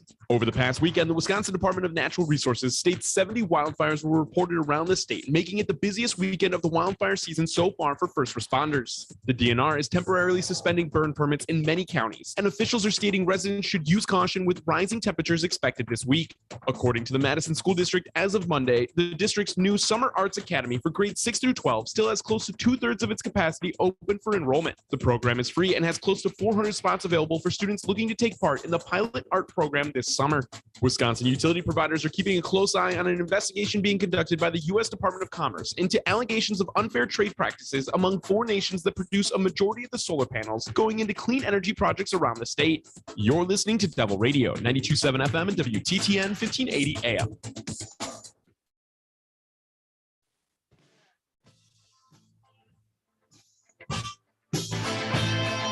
The Devil's Advocates, because freedom. Welcome back to the Devil's Advocates radio show. Is that the wanker, the Wednesday edition? Not a wanker Wednesday. I don't have any wanker bashing. Maybe if I Googled them once or twice. But here is what I'd like to talk about. First and foremost, Dr. Harvey Kaye was on earlier. Again, go listen to the podcast if you missed Harvey. But the question I asked Harvey is, how do we save democracy? And Harvey talked about, Democrats putting forth winning propositions that might help them win some elections. And that's all well and good, Harvey. But, the democracy ending event that I'm a little nervous about is the proposed coup 2024. It's already on the table. The plans are already being drawn. About a month ago, a guy came to the state of Wisconsin. His name was John Eastman. He was a Trump attorney. And to this day, or at least a month ago, he was still advocating for the overturning of the 2020 election.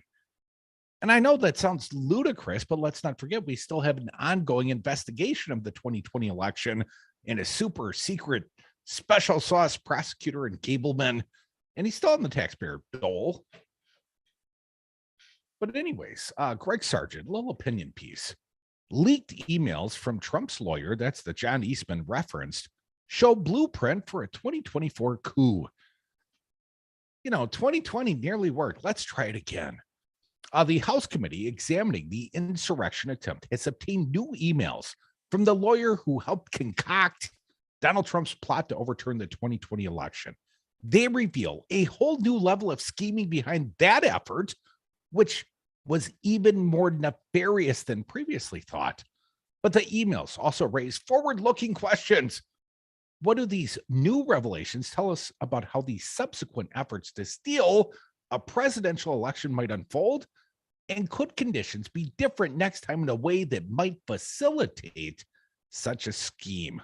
Question mark. The answers to these questions are unsettling, but they also point towards a way we can protect ourselves from the worst. I've asked many times, what's the worst that could happen? Coup 2024. A little bit more. Will Congress act? Question mark. Doubtful. Answer. The emails from lawyer John Eastman showed him urging GOP state legislators in Pennsylvania to cast doubt on the 2020 vote totals, to create cover, to certify a slate of presidential electors for Trump. Politico reported on the emails, which the January 6th Select Committee obtained from the University of Colorado, where Eastman worked at the time. Never use the company email, folks. The key revelation, Eastman's scheme had an additional layer to it. We already knew that his plan centered on urging Trump's vice president to abuse his role in the congressional count of electors to subvert the election's conclusion, right? That would be the Pence aided coup. That was what was proposed. That was the original plan. But Pence didn't have the courage. Let me read on. Now, in these new emails, Eastman is seen devising a pretext for state legislatures to invalidate Joe Biden's electors and certify sham Trump electors. He advises a Pennsylvania legislator to use a complex formula based on treating mailed-in ballots as illegitimate. Cheer all that? So Eastman's new plan described all absentee ballots, all mail-in absentee ballots, as illegitimate. And therefore, you could extrapolate that enough Biden votes are invalid to show that Trump won the popular vote. Wouldn't that be swell? Here's what Eastman wrote.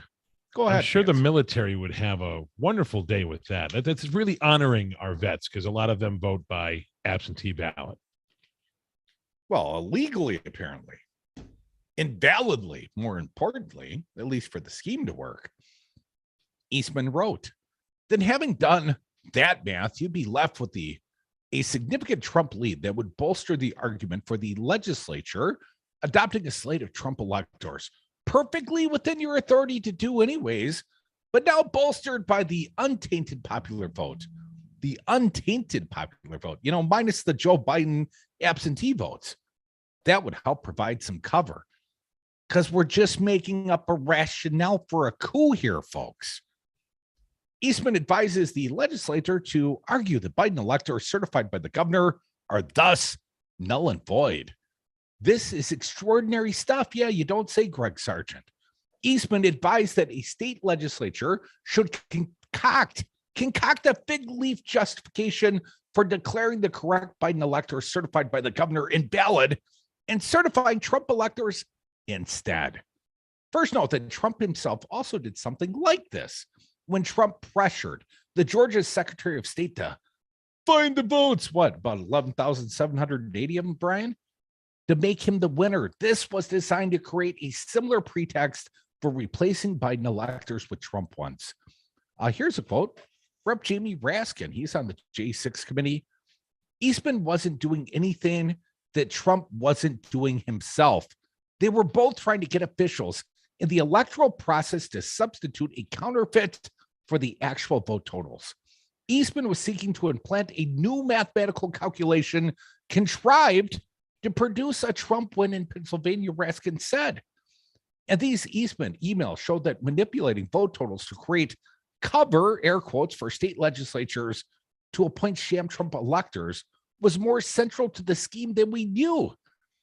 And for those listening in the great state of Wisconsin, where I live, let's not forget we had 10 false Trump electors here as well, all Republican Party officials. Hell, one of them's a Wisconsin elections commissioner, Bob Spindell. We name names here. Whether, back to Sargent's writing, we name his name as well. Whether this creates more exposure for Eastman and others remains to be seen, but this also has other important implications. It reveals with more clarity an avenue by which nefarious actors might seek to subvert a future election. Told you a couple of weeks ago, this Eastman, he's a forward looker. Note that Eastman says, almost as an aside, that state legislators have the authority, again, air quotes, to appoint new electors, even if the popular vote totals don't justify it. Here's a quote from Richard Hassan. Eastman's view is that the legislature has absolute power in terms of picking presidential electors. Elections expert Richard Hassan noted, even if that means ignoring the will of the voters or the legislature's prior rules on how to pick those electors. In the future, Hassan notes, bad actors might see this as a path to steal an election. You don't say, almost like they might, try a test run in 2020 and try it again in 2024. Here's more. Right now, many Republicans enthralled in Trump's 2020 lies are running for positions of control over the election machinery at the state level, including Secretary of State positions. Crucially, such people would be in a position to create exactly the pretext that Eastman envisioned. How, you might ask? By using official stature to cast doubt on popular vote outcomes, manufacturing, and there's that word again, cover for a state legislature or a governor to certify fake electors for a losing candidate. Now, see the prior. A GOP controlled House could then count those electors and flip a state or even an election. And Eastman has laid out the blueprint. Again, a quote. Jamie Raskin, the source. This shows the country one more strategic booby trap that was improvised by Trump's team that could sit there for use by bad faith actors in future elections. Sargent writes, such a scenario might appear unlikely right now. A lot of things seemed unlikely once upon a time. Nonetheless, all this underscores the dire need to reform the Electoral Count Act of 1887 to minimize the risks of such a thing being attempted.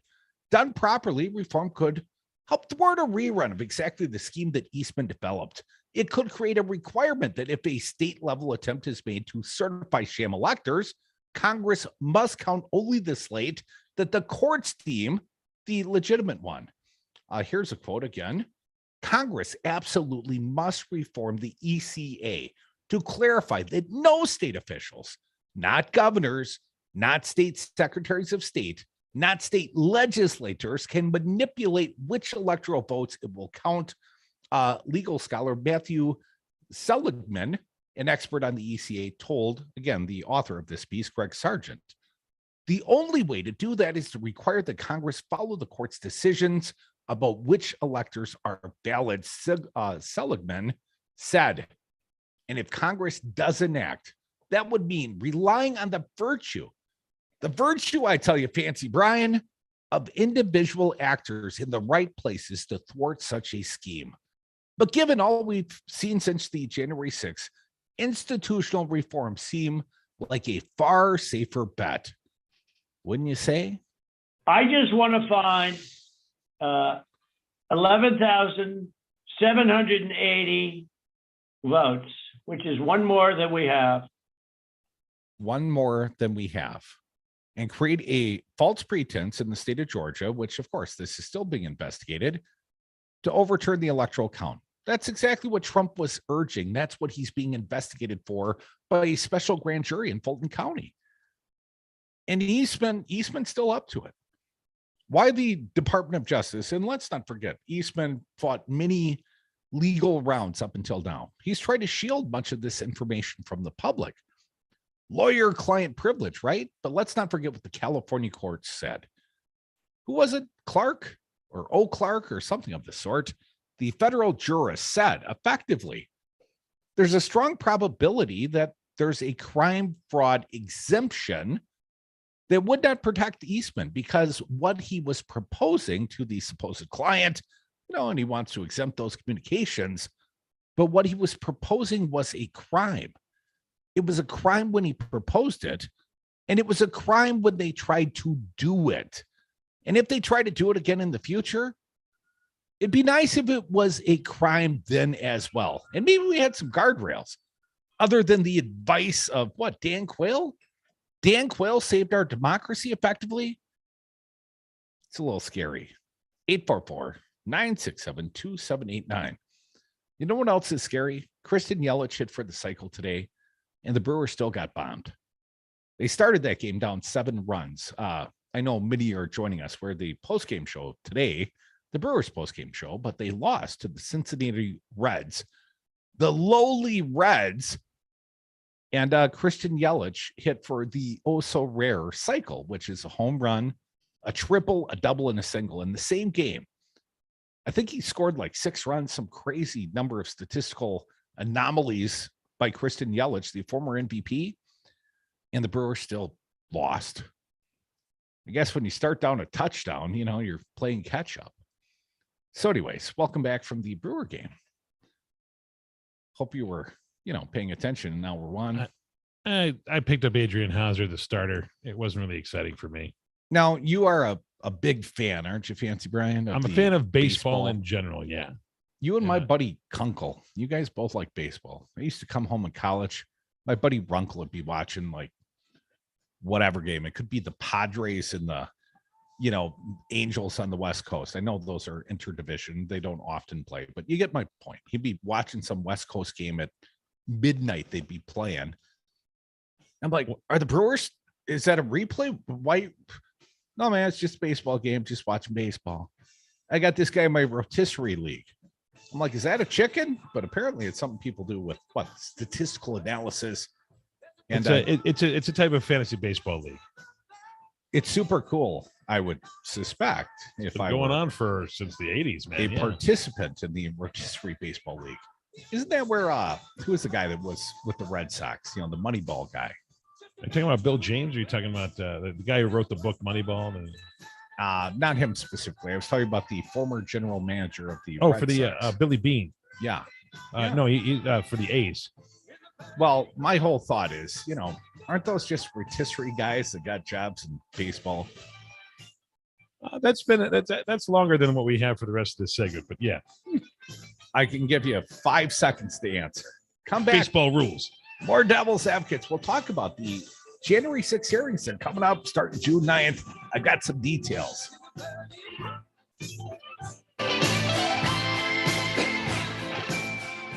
A memo can change the world. I think the White House could have handled this better. Did you see the memo about this? Life is winning in America once again. And I'll go ahead and make sure you get another copy of that memo. My neighbors have different opinions about COVID-19 vaccines. Getting vaccinated is your choice. No one can make your mind up for you. Talk to your healthcare provider about your questions and go to getvaccineanswers.org for the latest information. Brought to you by the Ad Council. Hey guys, it's me, Isabella Gomez, filling in for Smokey Bear because he's got more to say than just... Only you can prevent wildfires. Like, if you're outside enjoying a barbecue, don't let a hamburger distract you from fire safety. Make sure you aren't dumping your hot coals or ashes onto the ground because that could start a wildfire. So take wildfire prevention seriously and let's save the world one day at a time. Juntos con Smokey Bear, podemos hacerlo. Go to smokeybear.com to learn more about wildfire prevention. Brought to you by the U.S. Forest Service, your state forester, and the Ad Council.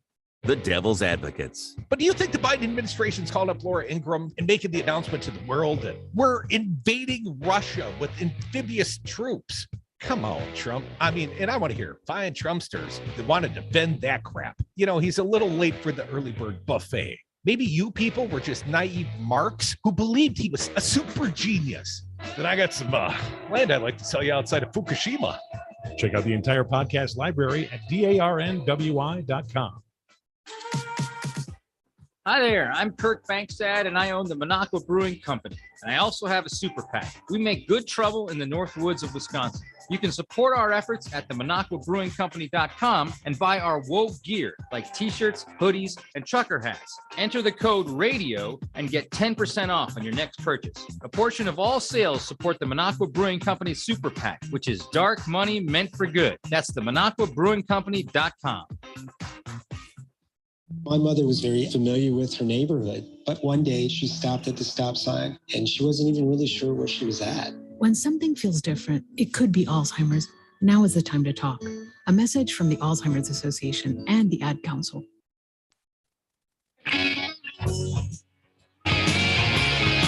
Charged, never convicted. The Devil's Advocates.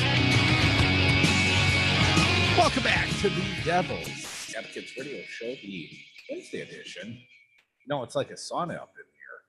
Last night at the house, we turned on the air conditioner first time of the season. I went to bed, it was like 75 in the house. I woke up, it was like 65. And that was nice until I had to get out of bed and hop in the shower, and it's a little chill. But here in the studio, I guess we haven't figured out what's the right air conditioning button because someone's got the heat on in this mother, man. It is hot. I know we're Devil Radio, but you know, a little too close to hell-like for our environment here. I'll stop whining. Let's get back to the political headlines. 844-967-2789. Apparently the Shaw temperate. Fancy Brian, I don't even see beads of sweat on your forehead. Actually a little warm myself. I tend to run warm myself. Amy's not allowed to touch me when we're sleeping. Because that should always be the rule. You know, you can snuggle for a bit, but don't touch me. Once I go to sleep. If her hand at all is on me, it's like all the blankets in the world plus a heating lamp are on me. It's amazing. She's warm. Oh, well, you know, warm-blooded, if nothing else. You know who else is and I'm not suggesting your wife would fall under this category, but it was sort of a warm-blooded, sweaty dude. Special prosecutor Michael Gableman. Every time I see him, he sort of glows. He needs to powder his nose. Sort of a sweaty man, sweaty, corpulent man. The big guys, and I will throw ourselves in the category only for conversational sake, but I never sweat like a pig like Gableman does. Anyways, here's the newest headline. Gableman to receive $5,500 a month, even as work on Wisconsin's Republican-led election review is paused. Well, he's going to have to, turn back his air conditioning use because that's cutting his pay in half. Just because he's not doing anything now doesn't mean he shouldn't get paid a little something for the effort, right? How can you tell a difference, really? Between the prior actions when the judge, I believe it was Dane County Judge Remington, said effectively, he ain't investigating anything. What sort of public records is the man hiding? He's not investigating. Well, he was accused as such by a judge, right? Now he's been put on pause. Robin Voss coming under a lot of heat. He's feeling the heat as well. I bet he's a little sweaty today. Well, anyways, let me see if I can, help clarify this point. Bathroom windows kind of fogging up with the steaminess. I'll get a towel. I'll wipe it down for you so you can see clearly. Patrick Marley, he'll help me. He's reporting at the Journal Sentinel. Attorney Michael Gableman, corrupted former Supreme Court Justice, will receive $5,500 a month from taxpayers for the foreseeable future. The guy's investigation was supposed to have wrapped up October of 2021, and he's getting paid in the foreseeable future. That sounds like perpetuity, but let me read on. Gableman will be paid by the taxpayers for the foreseeable future to assist with lawsuits related to the Assembly Republicans' review of the 2020 election, the partisan review. A little bit more. His work could continue well into next year. What the? But for now, he won't spend time digging into the election. Assembly Speaker Robin Voss of Rochester said in an interview. Well, here is the quote specifically. Until we win those lawsuits, we're pausing the investigation because it's not like we're going to keep looking into things we've already discovered. Well, that's the whole premise of the whole thing. I know. That's the irony here is, of course, we already knew the outcome of the election before this investigation ever frickin' started. It's always been a red herring. It's always been a witch hunt. A little bit more. 2 lawsuits deal with what powers Gableman has. 3 others center on the state's open records law. In those proceedings, Voss and Gableman have faced a series of orders compelling them to turn over documents about the election review. Well, I also seemingly recall a judge holding them in contempt of court. The Speaker of the Assembly and a former Supreme Court justice. And actually, I think the judge pointed towards Voss and said, he's the contractor. You're the boss, Voss. A little bit more. Voss and Gableman reached a new agreement Tuesday that cuts Gableman's monthly salary in half from 11 G's to 5,500. He will also receive $2,500 a month to cover rent. I thought he was doing an office share at the liposuction clinic down in Brookfield. The rent go up? I mean, I can get you lots of nice square footage for $2,500 a month.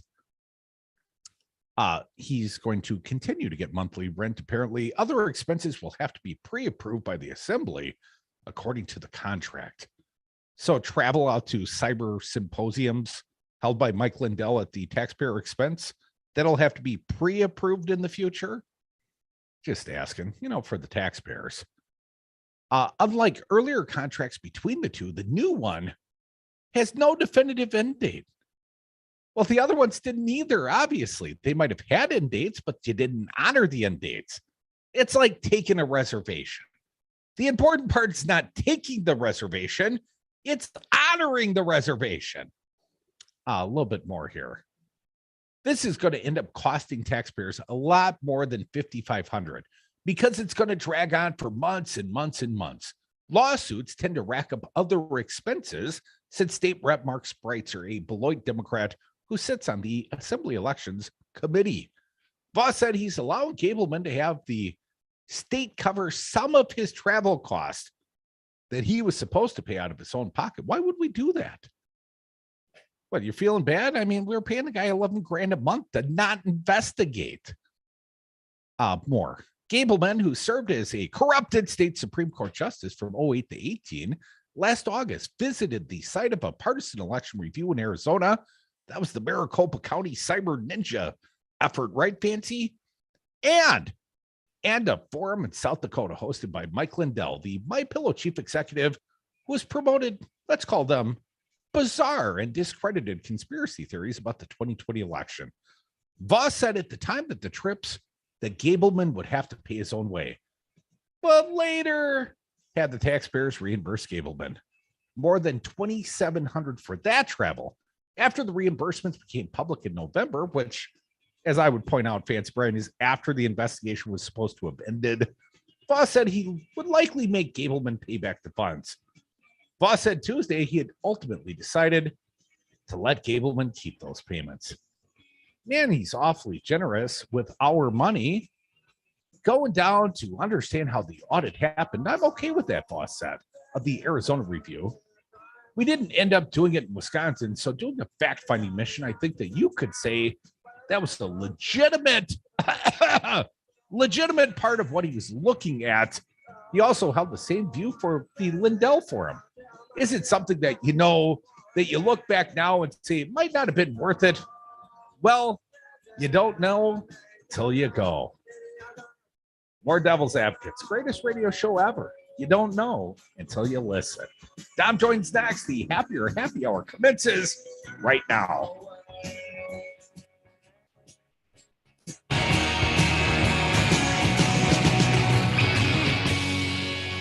He called me fat and said I was going to die on the toilet. People are flushing toilets 10 times, 15 times. Shame on you. That plus crack. Listen to Devil Radio 92.7 and WTTN 1580 AM, Madison's home for progressive news talk radio, bringing you a lineup of live talk radio every single weekday. Start your mornings off with Matt Flynn Direct from 6 to 8 a.m. Then join the Stephanie Miller Show every weekday morning from 8 to 11.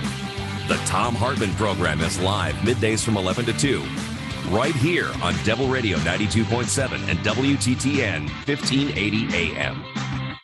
Over the past 30 years, Chad's Design Build has grown and improved how we do things, but we've never lost sight of our commitment to be a great place to work, focused on quality renovations for outstanding clients. Paying a living wage and providing excellent benefits to promote work-life balance does in fact attract outstanding people, which helps to explain our stellar reputation. Thank you, Madison, for 30 amazing years, building a better world one remodeled home at a time. This is Chad Spate for Chad's Design Build. You are listening to WTTN 1580 AM Columbus, W224 EG Madison, always streaming on the Devil Radio app. News. I'm Tim McGuire. Senate Democrats fail in their effort to pass a bill to legalize abortion at the federal level.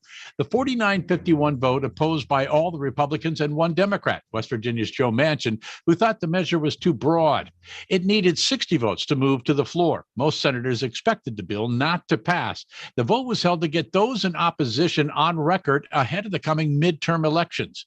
Vice President Kamala Harris. The priority should be to elect pro-choice leaders at the local, the state, and the federal level. Because what we are seeing around this country are extremist Republican leaders who are seeking to criminalize and punish women for making decisions about their own body. About half the states already have approved laws that would further restrict or ban abortions, including some trigger laws that would take effect should the Supreme Court overturn Roe v. Wade.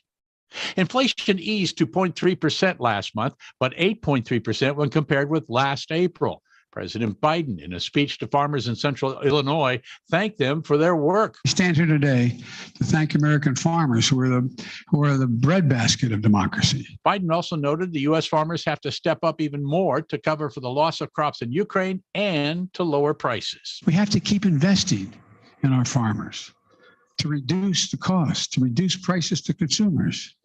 and have the most productive, most efficient farmers in the world here in the United States. Members of the Louisiana State House Committee vote to hold the former head of the state police in contempt for defying a subpoena and refusing to turn over his handwritten journals from when he was on the job. The decision to charge former Colonel Kevin Reeves with contempt and fine him $5,000 marks a dramatic escalation in the bipartisan committee's investigation of the alleged cover-up of the death of a black motorist, Ronald Green, following a 2019 traffic stop by state troopers. This is AP News. Straight Talk Wireless now has the new iPhone 13 with cinematic mode, which lets you focus on what matters. And with Straight Talk, you can focus on getting the best deal. Our Silver Unlimited plan is just $45 a month for unlimited talk, text, and data. And it runs on the largest, most dependable networks, now with nationwide 5G. With the iPhone 13 on Straight Talk, you can share whatever you want, wherever you want. Straight Talk Wireless. 5G capable device required. Actual availability, coverage, and speed may vary. See terms and conditions at straighttalk.com. DQ presents.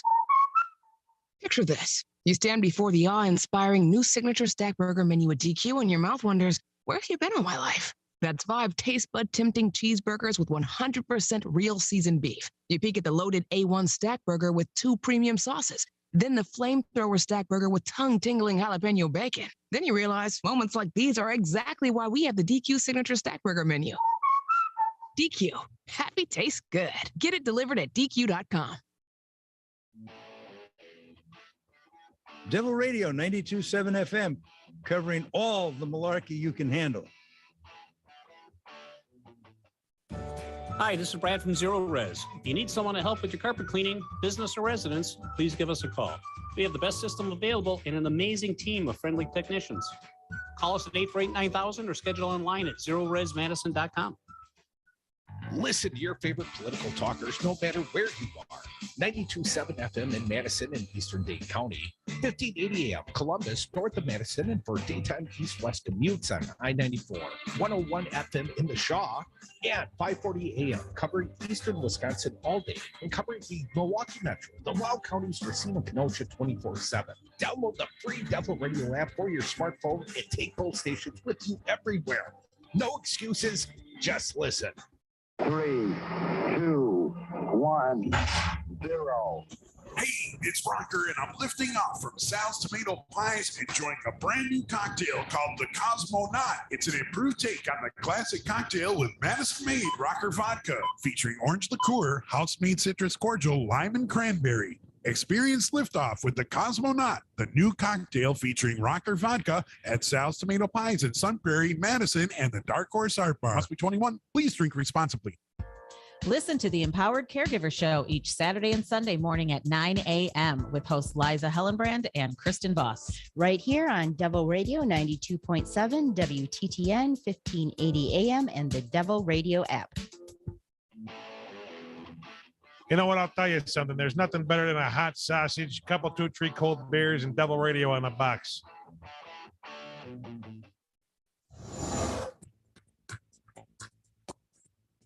For Devil Radio 92.7 FM and WTTN 1580 AM, I'm Luke Mathers with your headlines. A judge in Dane County ruled last week that the controversial 2018 legislation passed after Wisconsin voters elected Democrat Josh Kaul to be the Attorney General, but before he took office, to be unconstitutional. The legislation passed by the Republican-led legislature and signed by outgoing Governor Scott Walker stated the Wisconsin Attorney General had to get approval from the Wisconsin legislature to sign off on legal settlements with the state. Dane County Circuit Judge Susan Crawford ruled on May 5th that the legislation is unconstitutional under Wisconsin's separation of powers doctrine. The Wisconsin legislature is expected to appeal the decision to the Wisconsin Supreme Court. Mostly cloudy skies throughout the day with a slight chance for sunshine breaking through. A stray thunderstorm is possible today with a high of 88 degrees. Continued chance for a stray thunderstorm this evening with overcast skies and an overnight low of 70 degrees. You're listening to Devil Radio 92.7 FM and WTTN 1580 AM. Devil Radio programming is produced live in the Solidarity Realty Studios. Find them at solidarityrealty.com. Solidarity Realty. There is an alternative. Warning, you are about to listen to the greatest radio show ever. And due to contractual obligations and to shield our airwaves and corporate licensees from any semblance of liability, responsibility, and gullibility, we must tell you the views represented on this show are not necessarily those of this station or its management. This radio show contains differing points of view on current political topics, and due to the nature of its contents, it should be heard by everyone. Thank you for listening. 3, 2, 1. Now live from the Devil Radio Studios in Madison, Wisconsin, where the political party is just beginning. Welcome to the Devil's Advocate Show. Friends proving it's never personal, only politics. Please allow me to introduce myself. Here is your host, Mike Crute. Welcome back to the Devil's Advocates Radio Show, rolling into the happy hour, the Wednesday edition. We've been joined by Dominic, my little buddy. We got Fancy Brian here in Madison. Oh, more accurately, in the Shaw. Apparently, temperature is more temperate in the Shaw. The heat apparently on here in Madison. I mean, Evan's a skinny dude. I think he's sweating. It's like 50 degrees in Milwaukee, man. It was like beautiful this morning, 75 degrees. This was going downhill ever since. But we're going to bring it hot today, baby. Buddy, it's like a muggy pushing 90 here. I'm an hour away from you. Hey, it's cooler by the lake, you baby. Drive. Especially when I'm by the lake. Yeah, you got me there, fella. Yeah, baby. 844-967-2789. We're getting to the phones in just a minute, but Dom, I want to start this hour talking about Gableman. Oh, he's still on the case, baby. Half pay, plus travel, plus Cyber Ninja symposiums, and what? This is what gets me the most. I mean, okay, so all right, so plus Assembly Speaker from rent Wisconsin, in Brookfield. Voss is going to continue to pay him half rate, so he gets what, $5,500 a month plus a $2,500 stipend for rent. I mean, not terrible, but it's not as much as he was making, right? But what really gets me is when we found out that Gableman used taxpayer dollars to attend the Mike Lindell Symposium, and also to, I believe he went out to Arizona as well. For Maricopa County, baby. Yeah, baby. Well, you don't know until you go. Come on, man. So we as the taxpayers are paying for Gableman to go out and be a part, to witness these sham audits and presentations. I mean, crackhead Lindell, what on God's green earth is he going to offer Gableman in any sense about Wisconsin's election? Of course, nothing. Do you think there was complimentary crack in the giveaway bags? Yeah, Do you think we, the taxpayers, in some way, shape, or form incentivized Gableman's use of the crack cocaine? Oh, allegedly, because I look at Gableman and he's a big, corpulent, sweaty guy. I mean, one good puff, that guy, heart attack city. Well, Lindell is a sweaty guy as well. But I obviously take some umbrage with the Assembly Speaker, first of all, saying he was going to claw back these expenses from Gableman for going out to these, or not running around, or not. Or do you think if he'd perhaps I won't? Do you think if he'd have comped the trips to the strip club like Marty used to? do you think we, the taxpayers, would have, up for those singles, making it rain up in there? Did you expense the lap dance? You're damn right I did. A little bit here. I think that this is from the Milwaukee Journal Sentinel. Let's see if we can find. How will you know for sure what Voss had to say regarding this? I can't find the specific quote right now, but it is Voss is going back against his very specific promise and word to go back to Gableman and charge him for this trash. Well, here is the brief statement, at least part of the statement from Speaker Robin Voss. We're now focusing on winning the lawsuits, not continuing to, investigate the past. Aren't the lawsuits related to investigating the past? Well, here's what I find interesting, Dom. We were paying Gableman $11,000 a month, we the taxpayers, plus travel and per diem and mileage and office rent, apparently. But we were paying him, and a Dane County judge, I think it was Remington, said, well, what do you do here? You're not actually investigating anything. I'm looking at the records. Where's the work output? You know what I'm saying? Yeah, but look at my handwritten penciled expense reports. I mean, obviously, we're charging for millage. Well, he did drive out to Chippewa Valley to talk trash at a Republican Party event, right? Is that count? Well, there is that a public work record expense? that he showed up and attacked Senator Kathy Beshear. So we know at least he made that trip. But ultimately, Dom, if you're making 11 grand a month and you're not doing anything, is $5,500 a month fair compensation for a paused investigation? Because still there will be no work output. But now he's only getting half as much money. Well, it's almost like the expanded unemployment that was offered during the pandemic. I mean, what kind of motivation is Gableman going to have to get off his fat ass and do an actual real job when he's getting, easy money from the state of Wisconsin? Well, Dominic, did you know that the newest contract open-ended? There is no ending. The best contract. They're ever. talking about it could go into next year. Well, that would be what? The third calendar year of the Gableman investigation that was supposed to end in October of 2021? Get out your checkbook, taxpayers. He'd have gotten away with it too if it weren't for those damn kids. I mean, what's his excuse? Because some of the elected officials are elections officials are pushing back on Gableman's requirement to have a closed door deposition, essentially. And of course, their position is that no, if you want to do this, it's got to be in the open. And a Gableman, if you want to do it, why not just acquiesce? Why not have an open deposition? I mean, what's the problem with that? There's still lawsuits trying to defend whether or not there is any credibility to this special investigation in the first place. But here's my question. And then I swear we're getting to the phones. All right. 844-967-2789. He also went down to Mar-a-Lago, right? Gableman went on the Steve Bannon podcast, trying to pressure Voss for this very contract extension. No work expected, half money plus rent, plus per diem, plus meals and whatever else you fit in the contract. I don't know, man. I mean, but the other side is, well, he just got a pay cut, right?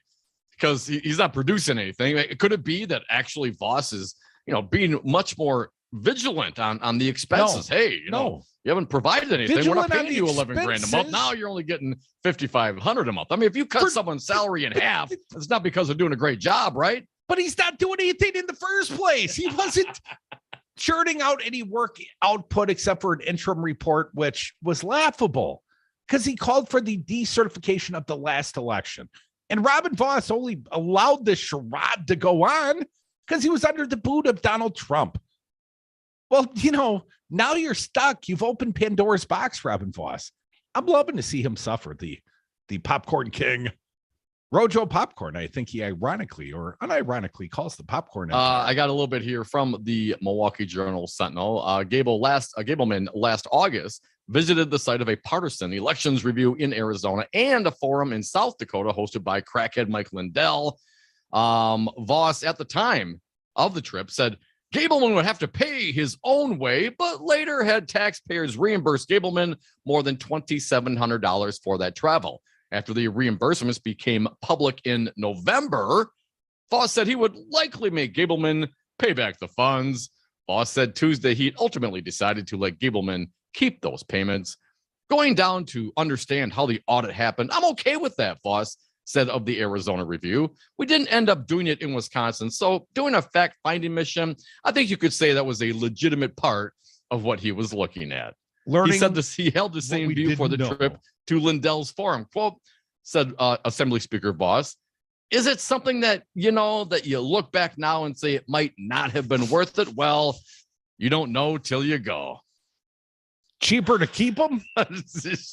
This is Republican leadership pissing away taxpayer dollars on a fraudulent investigation into elections in Wisconsin. Well, as long as they don't exceed the preset fraudulent, excursion budget, Dom. So anyways, I remembered my lost thought. Who's paying for the trip to Mar-a-Lago? When do we, the taxpayers, get the bill for that? The love at the worship at the altar of Donald Trump, and Trump worshiped him right back. 844-967-2789. Jack from Merrimack, come to the altar of Devil Radio. Hey, Jack. Yeah. Yeah. Come be our human sacrifice, Jack. But go ahead. No, the human sacrifices are the women with the Supreme Court decision, but that's another matter. I was an official election observer in April, and I have a good buddy, honest guy, a person who said I would never vote. He would never vote for Trump, and I'm sure he hasn't. But when we got to discussing the election, he said something to me like, "Man, you were an observer. I sure hope that you made sure it was honest." And I just kind of looked at him and I said, "Hey, look, the people that are officiating this are your friends and neighbors and my friends and neighbors. What do you mean by that?" Well, he didn't have much of an answer. But the point is, I say he's very conservative. I'm sure that he gets most of his news, if not all of it, from Fox and places like that. I'm sure he doesn't listen, unfortunate for him, to you guys. And he's influenced to actually believe that our elections aren't honest. Now, that's not going to stop him from voting, but it sounds to me like that's what he really believes. That's what this is all about. That's why they keep on just killing this dead horse again. Well, Jack, if indeed it was stolen, you know what I mean? That's what they keep being told. I'm talking about the followers of Trump. We appreciate you following us and listening, Jack. But if your leader, if the guy you believe in says it was stolen, man, I was robbed, of course you're going to be fired up. You know, I'm pissed off when Donald Trump won the presidency and through a threading of the electoral college needle, right? I didn't say it was illegitimate. Yeah, but at some point, when do you turn your back on the guy lying to you? When does that happen? We are the devil's advocates. We will never lie to you. Taking more of your phone calls on the other side of this break. 844-967-2789. I do turn my back on you, though.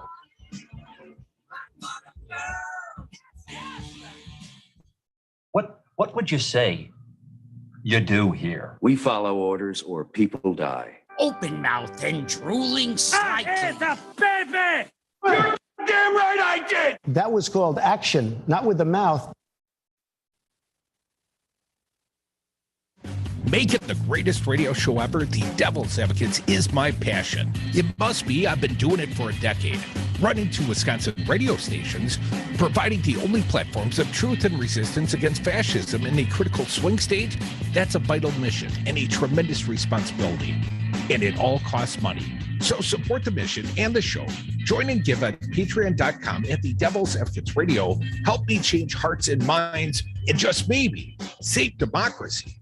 President Trump lost the election. Joe Biden won the election. Collectively, Republicans got 1.661 million votes, 51,000 more votes than Trump got. He exhausted his cases. He exhausted the court challenges. All the Republicans voted for Trump the way they voted for the assembly candidates. He would have won. It was not rigged. It was not stolen. Donald Trump lost the election. Joe Biden won the election. It's really clear. This message was paid for by the People for People Corporation. Donate online at p4ppc.org. The Devil's Advocates. Aaron Mustovsky, who rioted at the U.S. Capitol on January 6th, was dressed as Captain Caveman. QAnon shaman meets Law and Order. Right. I mean, he pulled it off a whole lot better than Aaron Mustovsky. Well, let me read a quote from the judge in this case. I hope you'll leave some of this fantasy world behind. Mustovsky was sentenced to 8 months in prison. Looking at the guy, he might be one who loses his mattress on the first day. Breaking news. Follow the Devil's Advocates on Facebook and Twitter. You get that every time. Reservations at your favorite restaurant. I've been trying to reduce gluten. You don't want to know why. Thanks so much for waiting. Your table's ready. Getting back to the moments we miss starts with getting informed. Perfect. Thanks. Get the latest info about COVID-19 vaccines at getvaccineanswers.org. It's up to you. Brought to you by the Ad Council. I would have gotten away with it too if it wasn't for those meddling Devil's Advocates. And we are back. Thank you for listening to the Devil's Advocates Radio Show. Happy hour to us all. You can join us on the phones at 844-967-2789. Let's get to them now. They're stacking up. We'll start with Joe from Madison, Wisconsin. Welcome, Joe. What do you got for us today? Hey, Joe. Hey, guys, it's so hard to keep up, and I'll just take one comment that was said by our dear legislator, our dear Senator, Mr. Johnson, that was detailed in the last hour. If people want to hear more about it, they could certainly hit the podcast. But our senator described, was quoted in the Wall Street Journal as saying that, as I understand it, that abortion is messy, but it won't be that big of a change. Now, it's important to understand that this guy is so ignorant, so out of touch, that on your show, he did not seem to realize or understand that the legal drinking age had changed. I mean, you have that clip. And, this had been in place for decades, and our senator was not aware of it. So he's saying that it won't be that big of a change because women can go down to Illinois. And in the same week, Mitch McConnell is saying, yeah, national ban on abortion might be possible. So which is it? Okay, not a big change. You can just hot foot down to Illinois, or nope, we're working on making a national ban. Joe, you absolutely know that Rojo would vote for that national ban. When it comes to the Senate floor, should, God forbid, the Senate, come back to the control of Mitch McConnell. And if they thought they had a Donald Trump or a Ron DeSantis that would sign it, and that McConnell thought he had votes, he would advance that legislation. And I'd be willing to bet Dom's firstborn that Rojo would vote for it. Absolutely. And this is just the start, folks. This is just the start, because what was torn apart when that memo was released is the idea that you have a right to privacy, non-enumerated in the Constitution, but yet the justices, as we advanced through the decades, said, gee, married people have the right to have contraception. Gee, unmarried people have the right to have contraception. Gee, you have a right to an abortion. Gee, you have a right to have same-sex marriage. What falls apart when you say there's no right to privacy anymore? A heck of a lot that people are used but to, Joe, and I would not. Gas prices are up. The Bucks are in the playoffs. There's all these distractions. Well, you heard me ask the question. Right. I think you were listening. You heard me ask the question. Does this actually galvanize? Does this wake up the Democrats, the left, women? Do people react to this? Not just the very activist left, because we're fired up. We're going to go vote no matter what. And the pro-life, let's call them pro-birther right, well, they were already fired up as well. They were going to vote for theirs in the midterms. But what about the center, Joe? The independents, the late adopters, those that make up their mind at the ballot box? What do you think those people are going to do? Are they going to wake up? I don't know, and it depends on how much comes out in the ensuing months prior to the election. There was a great article out of NPR today that was looking at what the result was for women who had undergone miscarriages in Texas since that rigid draconian abortion law came into effect. And it is affecting all the way from pharmacists, emergency room doctors, regular physicians, and women who go in and experience a miscarriage, because drugs are often used to expel that miscarriage. And if it doesn't happen, those women get sick. They get sepsis. They do not do well. And doctors are spooked about what they can be prescribing. Effectively, that's been on the book since Greg Abbott signed it, and the Supreme Court refused to stay it. And if you heard me talk about the polling out of Texas right now, we've got Beto O'Rourke, who's half a kindy without the philandering accusations. I mean, I've met the guy. He is a pretty damn compelling candidate. As a gubernatorial level candidate, I mean, the guy ran for president. He's pretty damn strong, and he's trailing Abbott greatly in the polls.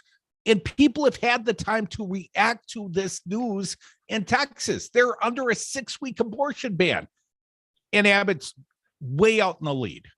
How do you explain that? How do you explain it, Joe? It's depressing. I think I explained it by the fact that it is depressing, and I sure hope that some things change. And that isn't enough to float the boat for anybody. But boy, I sure hope that things change. And maybe more stories have to come out. Maybe more time has to pass. I don't know. Or boy, some bleak times are ahead. And I surely hope that that's not the case for women in Wisconsin and across this country and their families. Sorry to keep interrupting, Joe. I don't mean to be rude, but does it affect your vote at all? Let's say in the primaries, when you look at the U.S. senatorial field, and it's so important to beat Ron Johnson. I mean, this is one of the 2 possible Democratic pickups in the U.S. Senate. And 2 more votes, you could have thrown out the filibuster and codified Roe v. Wade today. And instead, you lost 49-51 because Joe Manchin. Well, if you got rid of Ron Johnson, he was a no vote. And, let's hope for Portman in Ohio, but we control what's happening here. Joe, does this news, does it propel you towards Sarah Godlewski or Mandela or Lasry or, what's your emotional or pragmatic reaction? It's both, isn't it? It's emotional and pragmatic. And I think that, as the campaigns roll out, since this information is a week old, and as people are continuing to respond to it, and as the public is becoming more aware of it, it has to be front and center for the women and their families in this state. It's not just women, it's their families. People are so affected by this. I mean, it matters. And I sure hope that people are considering it when they look ahead. I know I will be. Joe, really appreciate your call. I know my 27-year-old daughter, and she's political in that she knows election day is coming. She'll call me or she'll call our pal LA Tom. Who should I vote for? Right? I mean, she's that sort of political, like Team Blue, but give me. But who, Coach? Who should I vote for in the primary? She told some very honest and personal stories about her own reproductive health and stuff that I never would have expected from my daughter. And she put it out there on social media, which also unexpected. But she, as a 27-year-old, strongly feels these things because this is her life. And I know my wife feels it, but I wonder, what about the broad electorate, the independents, if you will, those that are beyond childbearing years or don't feel like they have a dog in that fight? Come back, more Devils. I've never really felt it was society's responsibility to take care of other people's children. It's no big deal. Devil Radio, your fix for progressive news talk from Verona to Sun Prairie. Always streaming at DARNWI.com.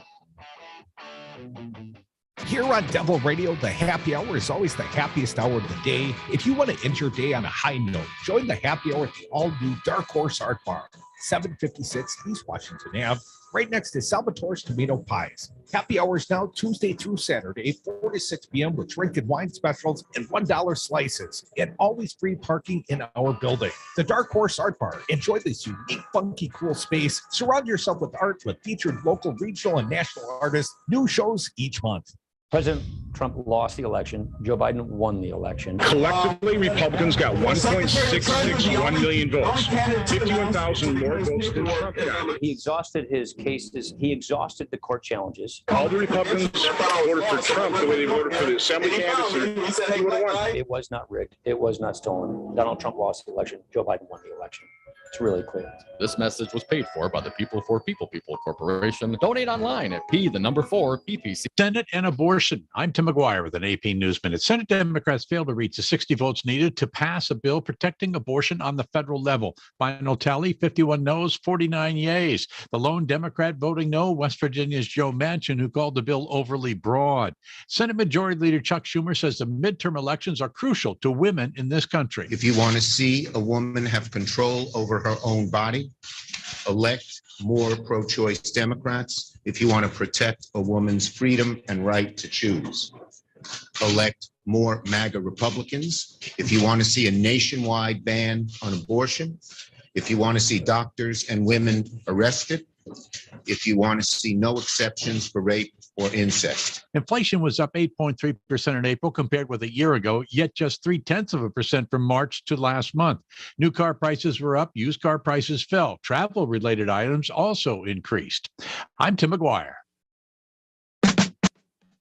Straight Talk Wireless now has the new iPhone 13 with cinematic mode, which lets you focus on what matters. And with Straight Talk, you can focus on getting the best deal. Our Silver Unlimited plan is just $45 a month for unlimited talk, text, and data. And it runs on the largest, most dependable networks, now with nationwide 5G. With the iPhone 13 on Straight Talk, you can share whatever you want, wherever you want. Straight Talk Wireless. 5G capable device required. Actual availability, coverage, and speed may vary. See terms and conditions at straighttalk.com. DQ presents. Picture this. You stand before the awe-inspiring new signature stack burger menu at DQ and your mouth wonders, where have you been all my life? That's 5 taste bud tempting cheeseburgers with 100% real seasoned beef. You peek at the loaded A1 stack burger with 2 premium sauces. Then the flamethrower stack burger with tongue-tingling jalapeno bacon. Then you realize moments like these are exactly why we have the DQ signature stack burger menu. DQ. Happy tastes good. Get it delivered at DQ.com. AP.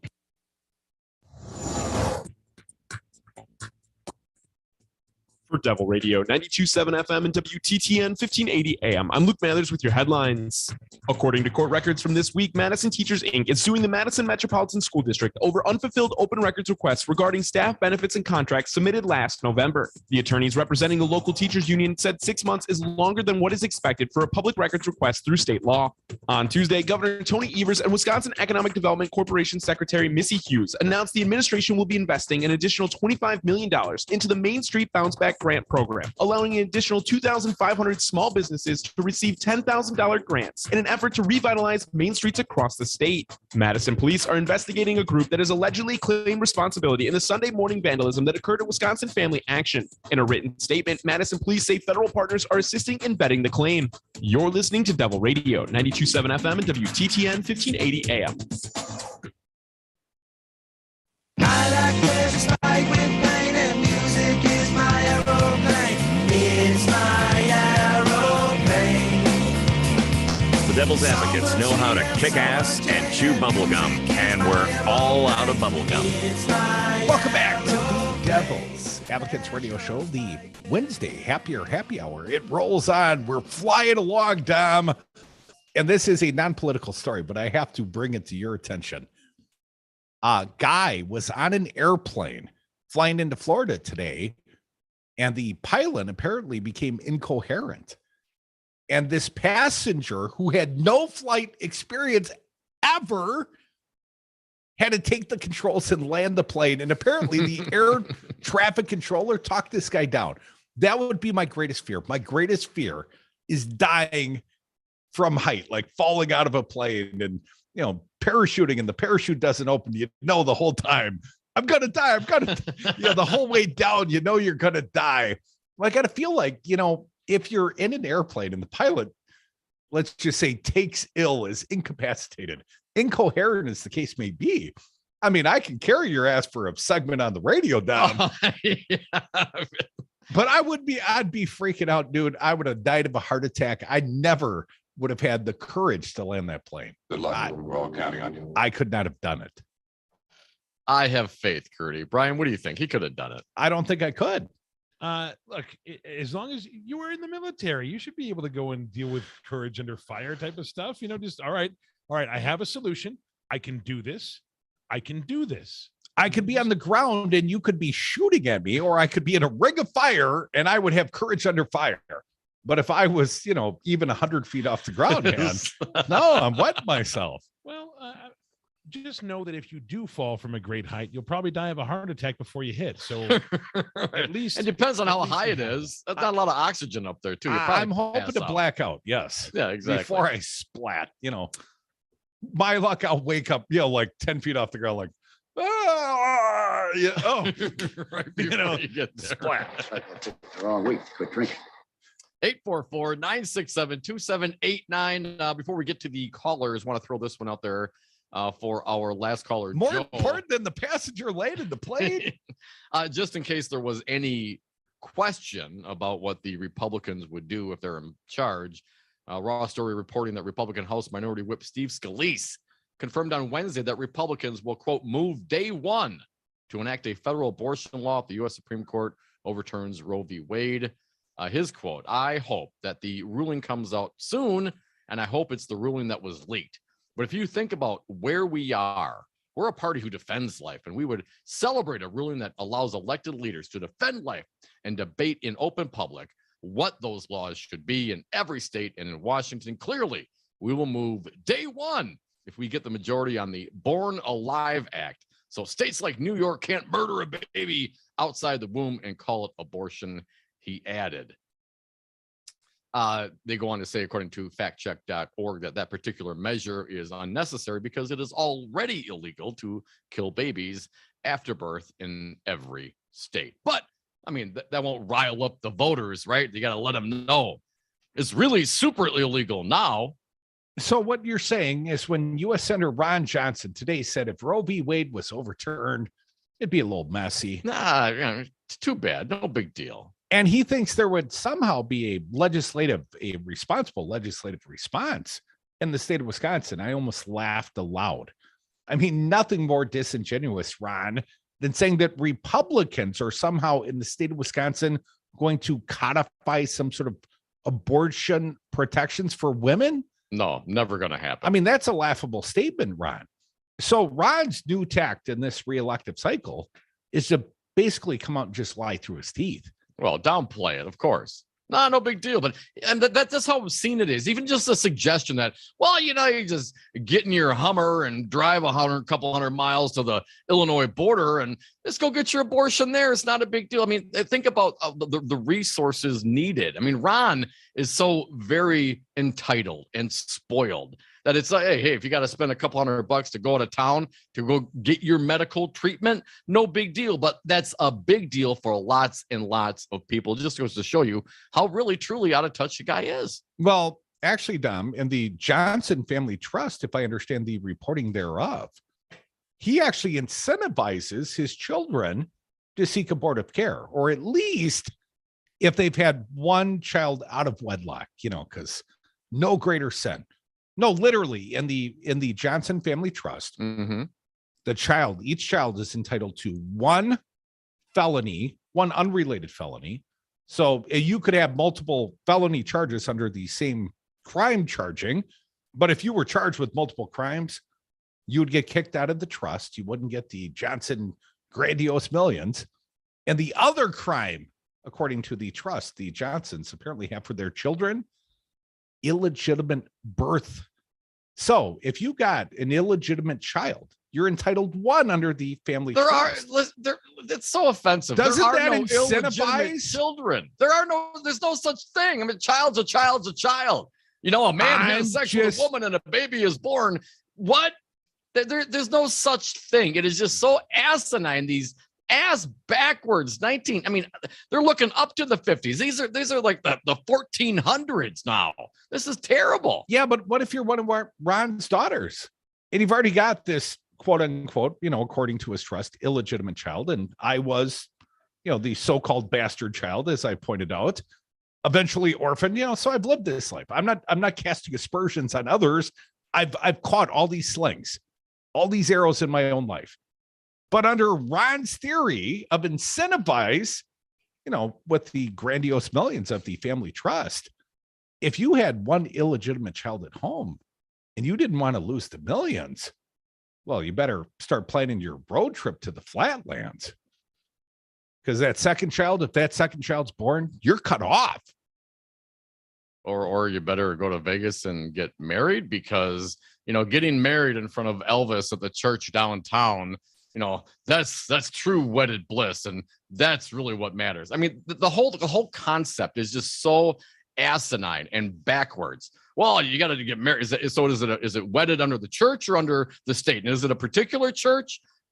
Come on. This as soon as we can get past all of this, the better off humanity will be. I promised my wife, the beautiful Mrs. Trudy, after 20 years of wedded bliss, which actually comes up by the end of summer, we would renew our vows.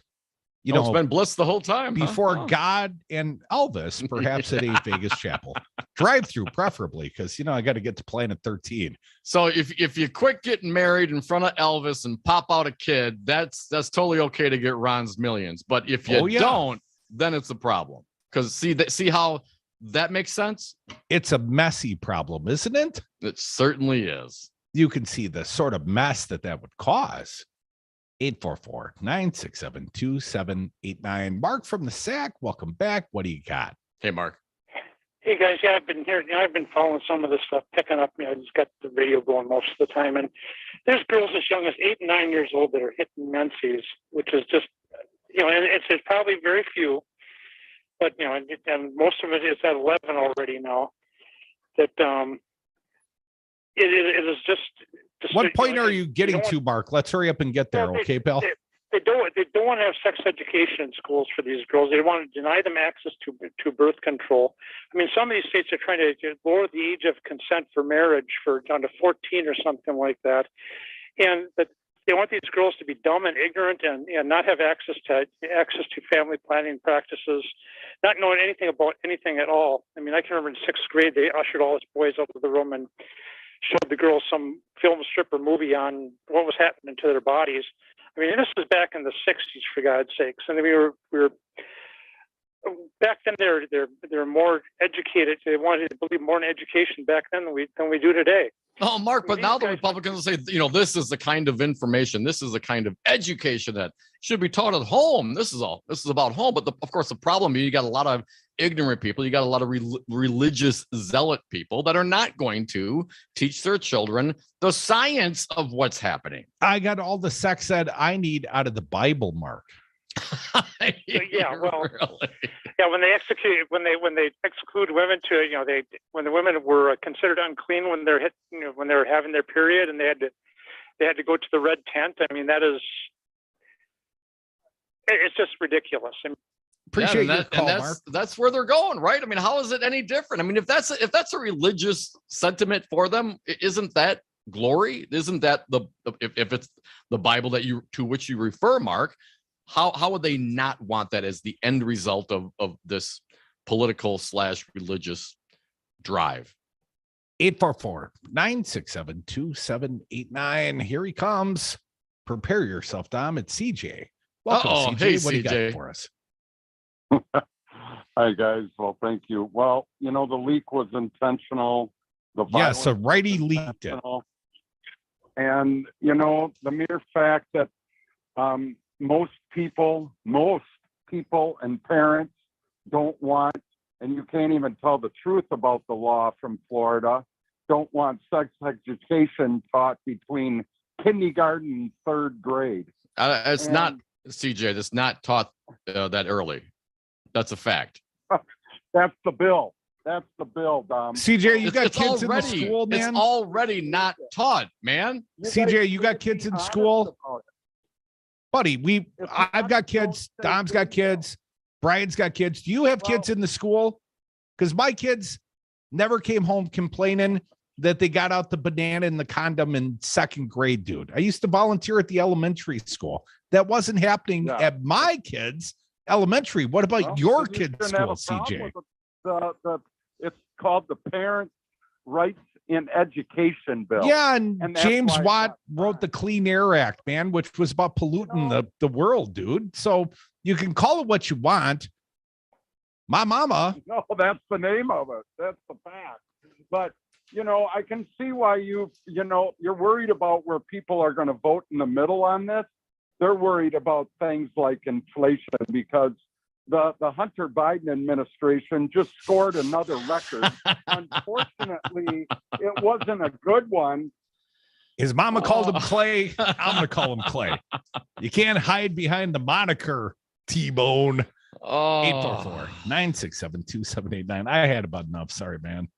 No, I mean, I made a command decision. I was done for the day. It seems to me, and Brian, I'll let you go in a second here, but it seems to me that there's already a ban according to the Washington Post, and I just pulled it up.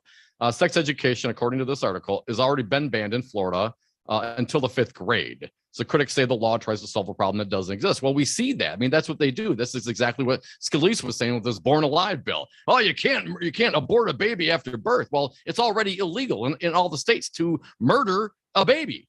So this is exactly the point that Clay proves. It's not about what's in the bill. It's not about what you call the bill. It's about drumming up the emotion to get people to say, we don't want sex ed taught before 5th grade.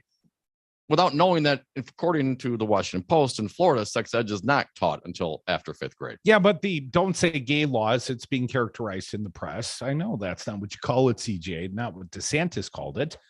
But it's not just about the young kids. I mean, really, it creates this giant gray area. When would be an appropriate time to have any conversation about human sexuality and not lose your job? So it had its effect. It has this chilling effect on teachers. And you know what, CJ? I do actually want my kids to be exposed to biology at school. Human sexuality is part of that. You know, I want my kids to get that. And you could say, well, I teach my kids at home. Well, you are a better parent than some, CJ, if that were the case, because a lot of people's kids aren't learning these things. And I don't want people learning the way I did, you know, after Dom introduced me to internet porn. You know, because once upon a time, you know, porn really wasn't out there. You'd have to go up to Joe's closet and get a magazine. Right. Go ahead, Brian.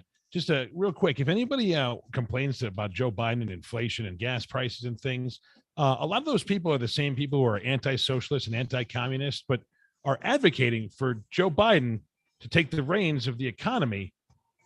No, they're not. Be very careful as to what you're actually asking for. They don't want Joe Biden to take control of the economy. They just want to blame Joe Biden for all their life's problems because they're very, very sad because they don't get laid much. And therefore, abortion never affects them. Because if you don't get laid, you don't have to worry about abortion, right? Exactly. See how that problem works itself out for many Republicans?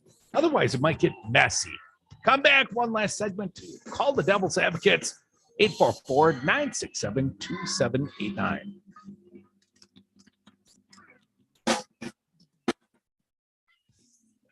Ever seen a grown man naked? No, thanks. We gave it the office.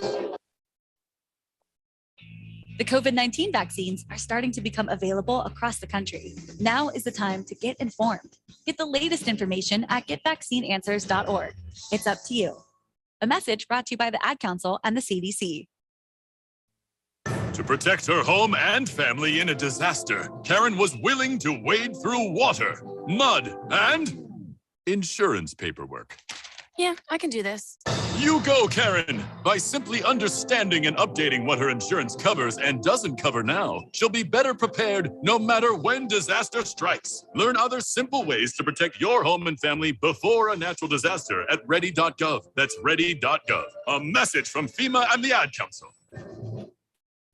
Save the $2 on tomorrow's paper. Listen to the Devil's Advocates today. My senator and yours, Ron Johnson. See a big story about him at the Hill this week in Hill.com. Wisconsin Democrats and Republicans both want Ron to run, but for different reasons. I think some Democrats think, oh, he's just so crazy. Of course we'll beat him, which is what they said about Trump too. Miss that guy? Not much. Not much. He used to come around. Check out the entire podcast library at darnwi.com.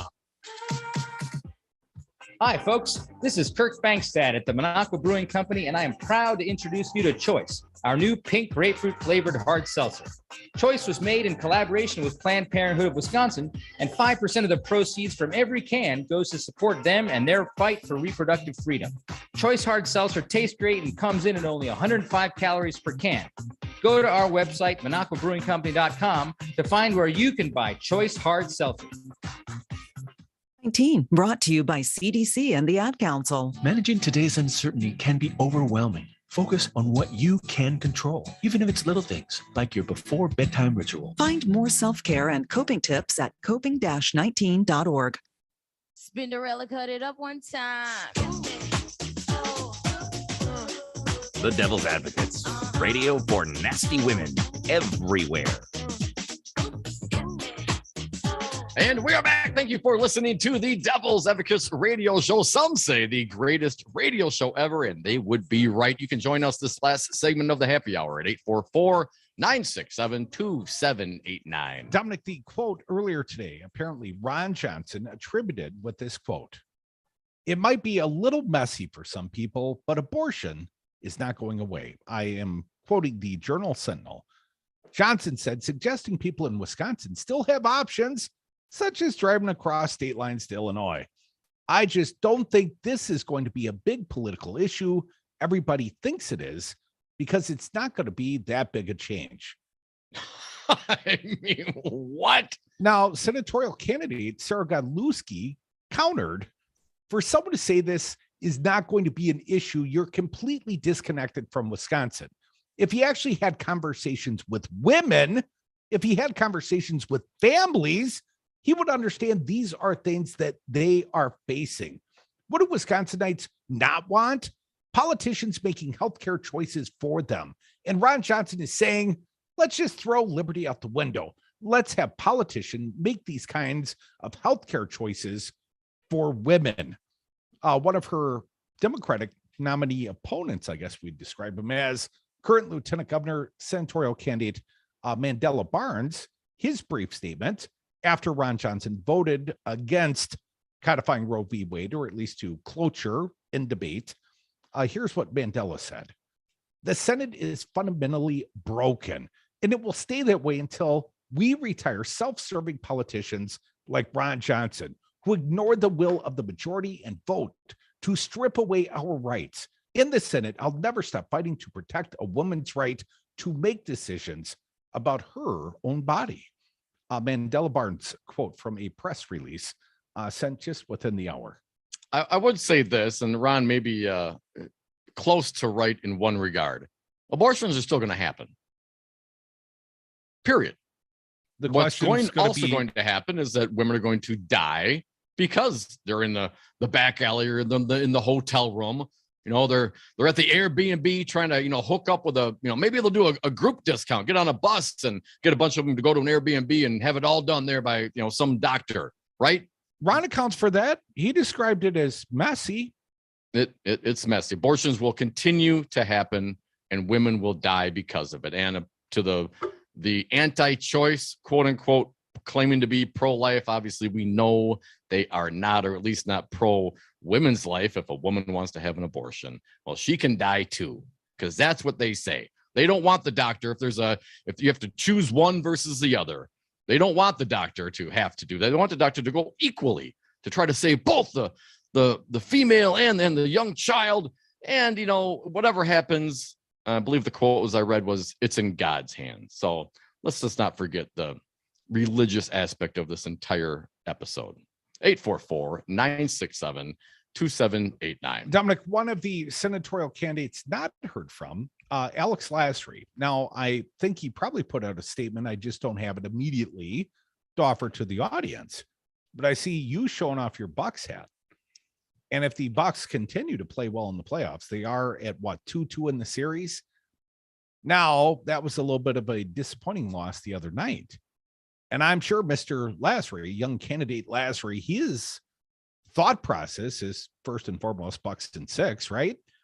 But if the Bucks roll through the playoffs like they did last year, if they are the eventual NBA champions, if it's winning time Bucks style, do you think that may, foreshadow Alex Lasry winning the nomination? Would that sort of good juju of the Bucks carry his candidacy? Do the Bucks' fortunes lift Alex Lasry's fortunes? I think Giannis would get elected, but I'm not clear that it wouldn't hurt, certainly. But I don't know how much it'll actually help. A couple of quotes from Alex Lasry from the Twitter stream at Alex Lasry WI. From May 10th, Roe is not just about women and girls. This fight is about fundamental civil rights. He goes on to say in other streams, we will not go back. I stand with Senator Baldwin. It's time we pass the Women's Health Protection Act today. He goes on to also articulate after a tweet regarding Ron Johnson, quote, messy, unquote, is when you spill a glass of milk. Stripping away women's freedom and constitutional right to make their own personal decisions about their body, their health care, and their family is not messy. Shame on you, Ron Johnson. And finally, Ron Johnson just voted to push women in Wisconsin back to 1849. That is true. Alex Lasry's comments today. A couple from Tom Nelson's Twitter stream. He is the favorite of my earlier guests. Dr. Harvey Kaye joined me, Dom. He is endorsing Tom, but Tom said this: in the U.S. Senate, I won't be like Joe Manchin or Ron Johnson. We must pass the Women's Health Protection Act to codify Roe. My bad. There's a picture of him. More Roe, less Alito is the sign he holds up. A couple more from Tom Nelson, his Twitter stream.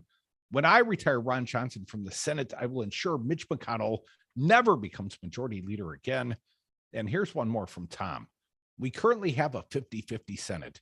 As a result, Manchin consistently prevents the Senate from passing much needed reform that will help all Americans. If you help me defeat Senator Ron Johnson, Americans won't have to worry about Manchin's vote any longer. Well, I'm not sure who your favorite Dem is. We're going to keep featuring them, and I'm going to invite them all to the party, at least the upper echelon Dems, because, can't buy drinks for the whole 11 of them. But we're partying, man, at the Jade Monkey next Tuesday, that Funky Monkey, May 17th. Come join us there. And a little bit later in the month of June, I'm going to do some special third CD broadcast from the Democratic Party convention. And that's sort of the early indicator. They'll do a straw poll. They'll be the first sort of head-to-head. But what I'm really, really looking forward to, the Republicans, May 20th at the Marriott, West Madison, Wisconsin, more likely Middleton. My understanding is they may or may not select and endorse a gubernatorial candidate. Now, what do you mean may or may not? I thought the understanding was that they would in fact do so. Well, here's some interesting insight for you. Back in 2010, the race for the lieutenant governor, they did sort of a straw poll. And let's not forget, the chosen one of Scott Walker at the time was Brett Davis. Davis was his co-conspirator in the John Doe. But the party eliminated Rebecca Clayfish on the first ballot, and she became the lieutenant governor. So they do have something of a, iffy track record. Spotty record in that regard. Sort of like Joe Manchin on human rights. Thank you all for listening to the Devil's Advocates today. Thank you to Dr. Harvey Kaye, Professor Emeritus, University of Wisconsin, Green Bay, for joining us. I know Kirk Bankstead's got a big show planned tonight, the Up North podcast. Kirk, Pat Kreitlow, frog in my throat. Make it through last couple seconds. Hope you can do it. You can do it. Hey, just one more thing. Yes, sir. Go Bucks. Bucks and 6. Bucks and 6. Have a great night. Let's talk about sex a little bit. Let's talk about sex. Let's talk about sex. There is nobody that respects women more than I do. As do Trump supporters. And when you're a star, they let you do it. You can do anything. Now, don't call me Shirley. Hi, I'm Tom Nelson. I approve this message.